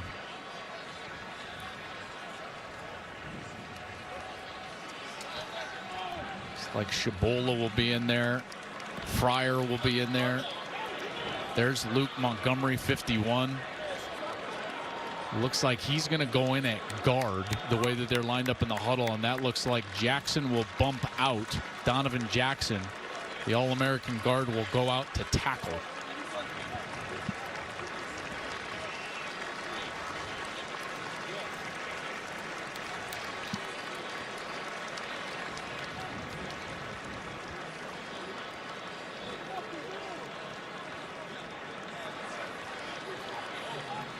He has played a few snaps over the last couple of games. He's gotten in a little over 20 snaps in his last few games, Luke Montgomery. But boy, what a huge moment here. 4-point game, fourth quarter, under 4 to play. And we will see, as a wise man once said, if you stay ready, you don't have to get ready. We'll see if Montgomery's ready. 3rd down and 9 at the 38. Empty backfield. Howard, quick toss out wide. And Henderson, no place to go. Javen Wright dropped him on the spot, and the fans don't like it. A loss of 7. If you don't have linebackers in the game and you motion out like this, look, there is nowhere to throw it on the right side. You can run that football straight up the middle. If you go to empty, you have to be able to check to the quarterback run. Because if there's no second level, Gus, you can run the quarterback, and they don't do it there. That's a planned throw right away, I believe, to protect their new offensive line. Timeout called by Nebraska on 4th and 16. Raiola ready to come into the game. I believe that was a play called to protect what was going on up front. Jackson, new position. Luke Montgomery in the game. Just get the ball out of the hands of your quarterback right away and rely on your defense. But to me, man, there's got to be a check for the quarterback draw. Joe McGuire will punt from his own 16. Isaiah Garcia Castaneda is the deep man at the 30. Signals for the fair catch and has it at the 24. A 45-yard punt. Last night, Freddie Freeman's walk-off grand slam lit up L.A. as the Dodgers grabbed the opening game of the World Series in historic fashion. Judge and the Yankees will look to bounce back tonight in Game 2 at 7 Eastern on Fox.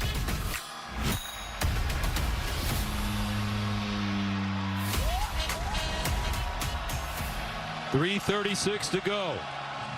21-17. Nebraska with the football.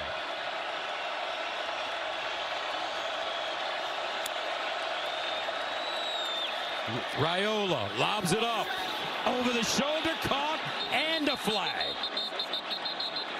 Banks. This one likely goes against the offense. Banks, two-hand chest push to get that space away from the corner. Pass interference. Offense number 4. 15-yard penalty. Still first down. They've been getting after it all day long. Here's Igbinosun again. Good release by Banks. You see right there, he gives that just that right arm that he gives a big, and if you extend as an offensive player and extend and create separation with an extension of your arm, that's what's going to invite the flag.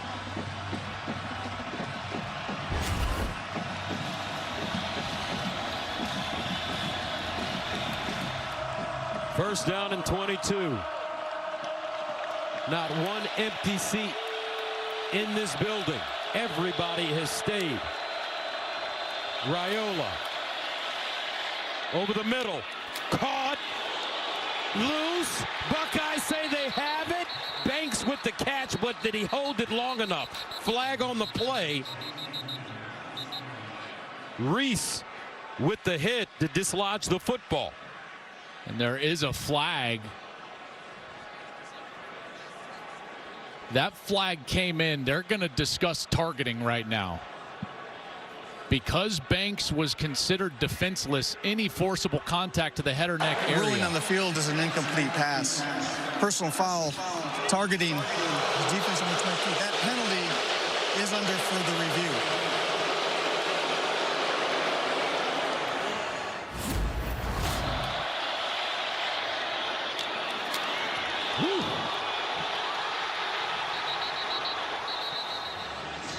So as he's trying to complete the process of the catch, he's deemed defenseless. Any contact to the head or neck area does not have to be Arvell Reese's helmet or the crown of his helmet. Any part of his body forcibly contacts with the head or neck area is a targeting by the rule. Mike Pereira joins us. Michael. Yeah, Joel is right on top of this. So you're talking about still a defenseless receiver here. So you're talking about contact of the head or neck area with your helmet, shoulder, forearm, and it's the shoulder here that comes into play. So that's what they'll be looking at. They'll also be looking at the catch part. Did he have it long enough to have a catch and a fumble, which I don't think he does. It always looks like it is in slow motion. But you're looking at shoulder to the head for the targeting aspect of the play. Mike, what do you think? Is this going to be deemed forcible? Is this enough? I think the only element here, Joel, is he attacking with the shoulder? I mean, it's almost to me like he's braced a little bit.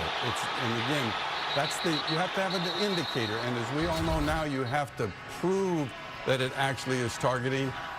As I look at it so many times, I wish that it's not, because I don't see him really driving that shoulder in there, but you do have that contact, and it's one of those that's close. You know how I always feel? I always feel like if the intent is not there, but I understand the letter of the law, Mike. I think that this is a really difficult one because you're right. He doesn't have the indicator. He's not launching. He's bracing right there, and then the momentum creates contact. That contact is high to the head or neck. Is it forcible with indicators? Man, I don't know.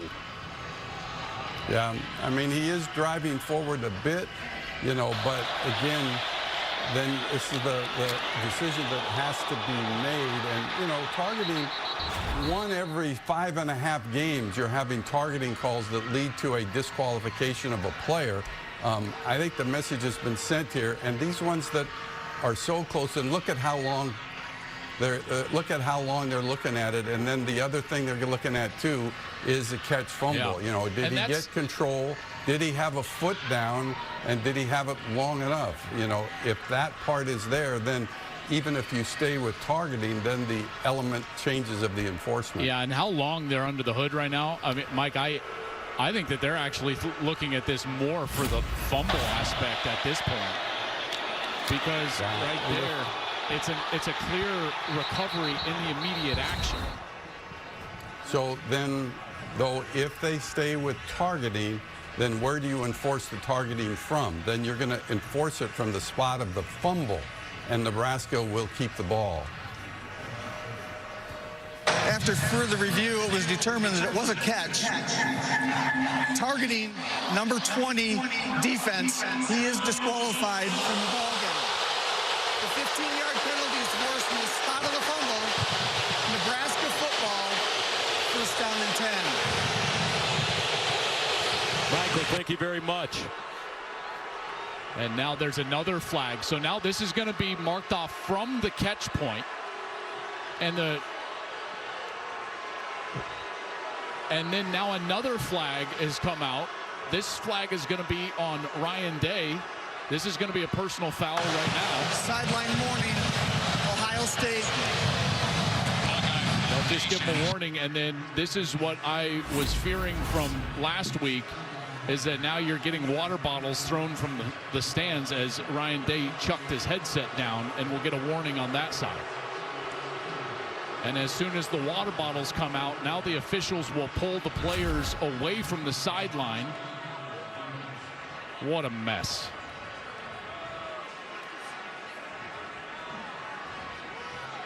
Arvell Reese is disqualified, which means that he will be out for the first half next week against Penn State. Reserve linebacker. And Mike, you're still with us. Your thoughts on what's going on right now? Yeah, Ryan Day is lucky that he doesn't have a 15-yard penalty associated with this, because sideline warning is when people interfere with you, players or coaches interfere with you in the white. But if you come out on the field,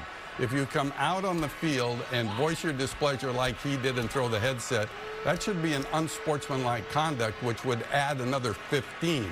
This is just a no penalties because it was his first sideline warning, but he catches a break here. You can't be out on the field and do this. I think this has happened before. I think that what they're saying is that everyone was out on the field, right? Because they're in a huddle right there with the review mic. So maybe that's why he just gets a warning, because you're right. If you're on the field like that, you're going to get a personal foul, which is why that's kind of how I explained it right before the call. But lost in all of this is now the field position. Because of catch and fumble, now the field position, you're all the way on the other side of the 45-yard line, close to the 50-yard line for Nebraska with only 3:14 left. It's a 4-point game. I tell you, man, this is wild. You think back to the end of that first half. Remember the end of that first half, and it was mismanaged a little bit by the officials, and Nebraska was actually to overcome, and they got 3 points out of the end of the half.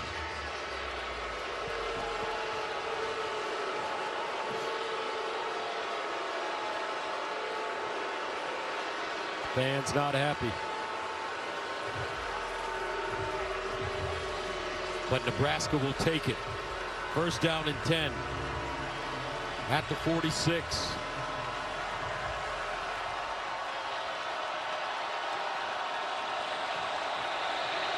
Dowdell in the backfield with Raiola.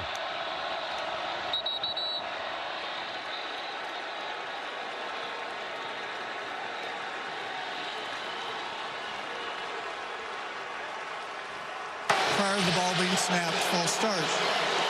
Offense number 51. 5-yard penalty, still first down.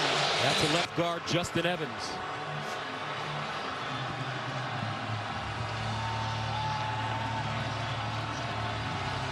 Got to lean on your most successful players here. Barney is who you got to get the ball to on the outside. And if you're throwing the football in particular over the middle, I think it's got to be Fedoni. And then always your matchups. And your matchups, Nair against Denzel Burke has been good. First down and 15. And nothing doing. Cody Simon standing right on the play. I don't know what kind of call that was. Looks like it was a middle screen, a loss of 3. It didn't look like the offensive line got that message, though, right? Memo lost on the offensive line, and Cody Simon was right there to stop that play before it could get started for him at Johnson. Great job by Cody Simon. Watch him. He just reads it right away, and he's right in the face of Johnson as he can't even turn and get upfield. Second and 18. Approaching the 2-minute timeout.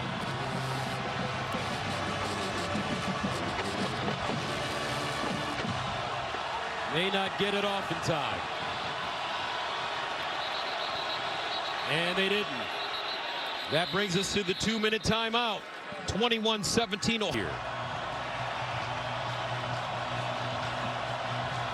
Second down and 18 at the 38-yard line.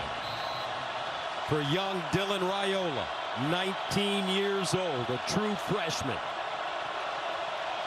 He's got Emmett Johnson with him in the backfield. 2 minutes to go, down 21-17. Raiola flips it out. He's got his man, Johnson, but he's dragged down immediately by Cody Simon. A loss of 1. What a series for Cody Simon. My goodness, here he is right here in the middle of the defense, and he just reacts with the back. That's man coverage, and he's out before Emmett Johnson can do anything. So they tried the screen. Cody Simon is there. They tried the little flare out with the back, and Cody Simon is there. 3rd down and 19. 4 down territory, Gus. They can't punt the ball away. Raiola looking. Raiola over the middle and intercepted. Davison. No, make that Jordan Hancock with the interception.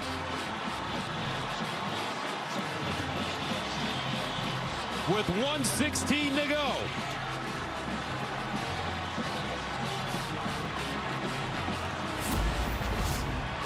He didn't have to get all of it, but he went for all of it. Here's the seam from Nair, but there's Jordan Hancock just waiting for this one, and he throws it right to him. Thought he was going to try to bend in that seam from Nair. Nair straightens up because of Hancock sitting in the middle of the field, and that is an easy interception for the senior. And it looks like the Buckeyes are going to escape, and they will. Ohio State, their defense today, 2 interceptions to go with 13 tackles for loss. Raiola, 21 of 32, 152, a touchdown and an interception.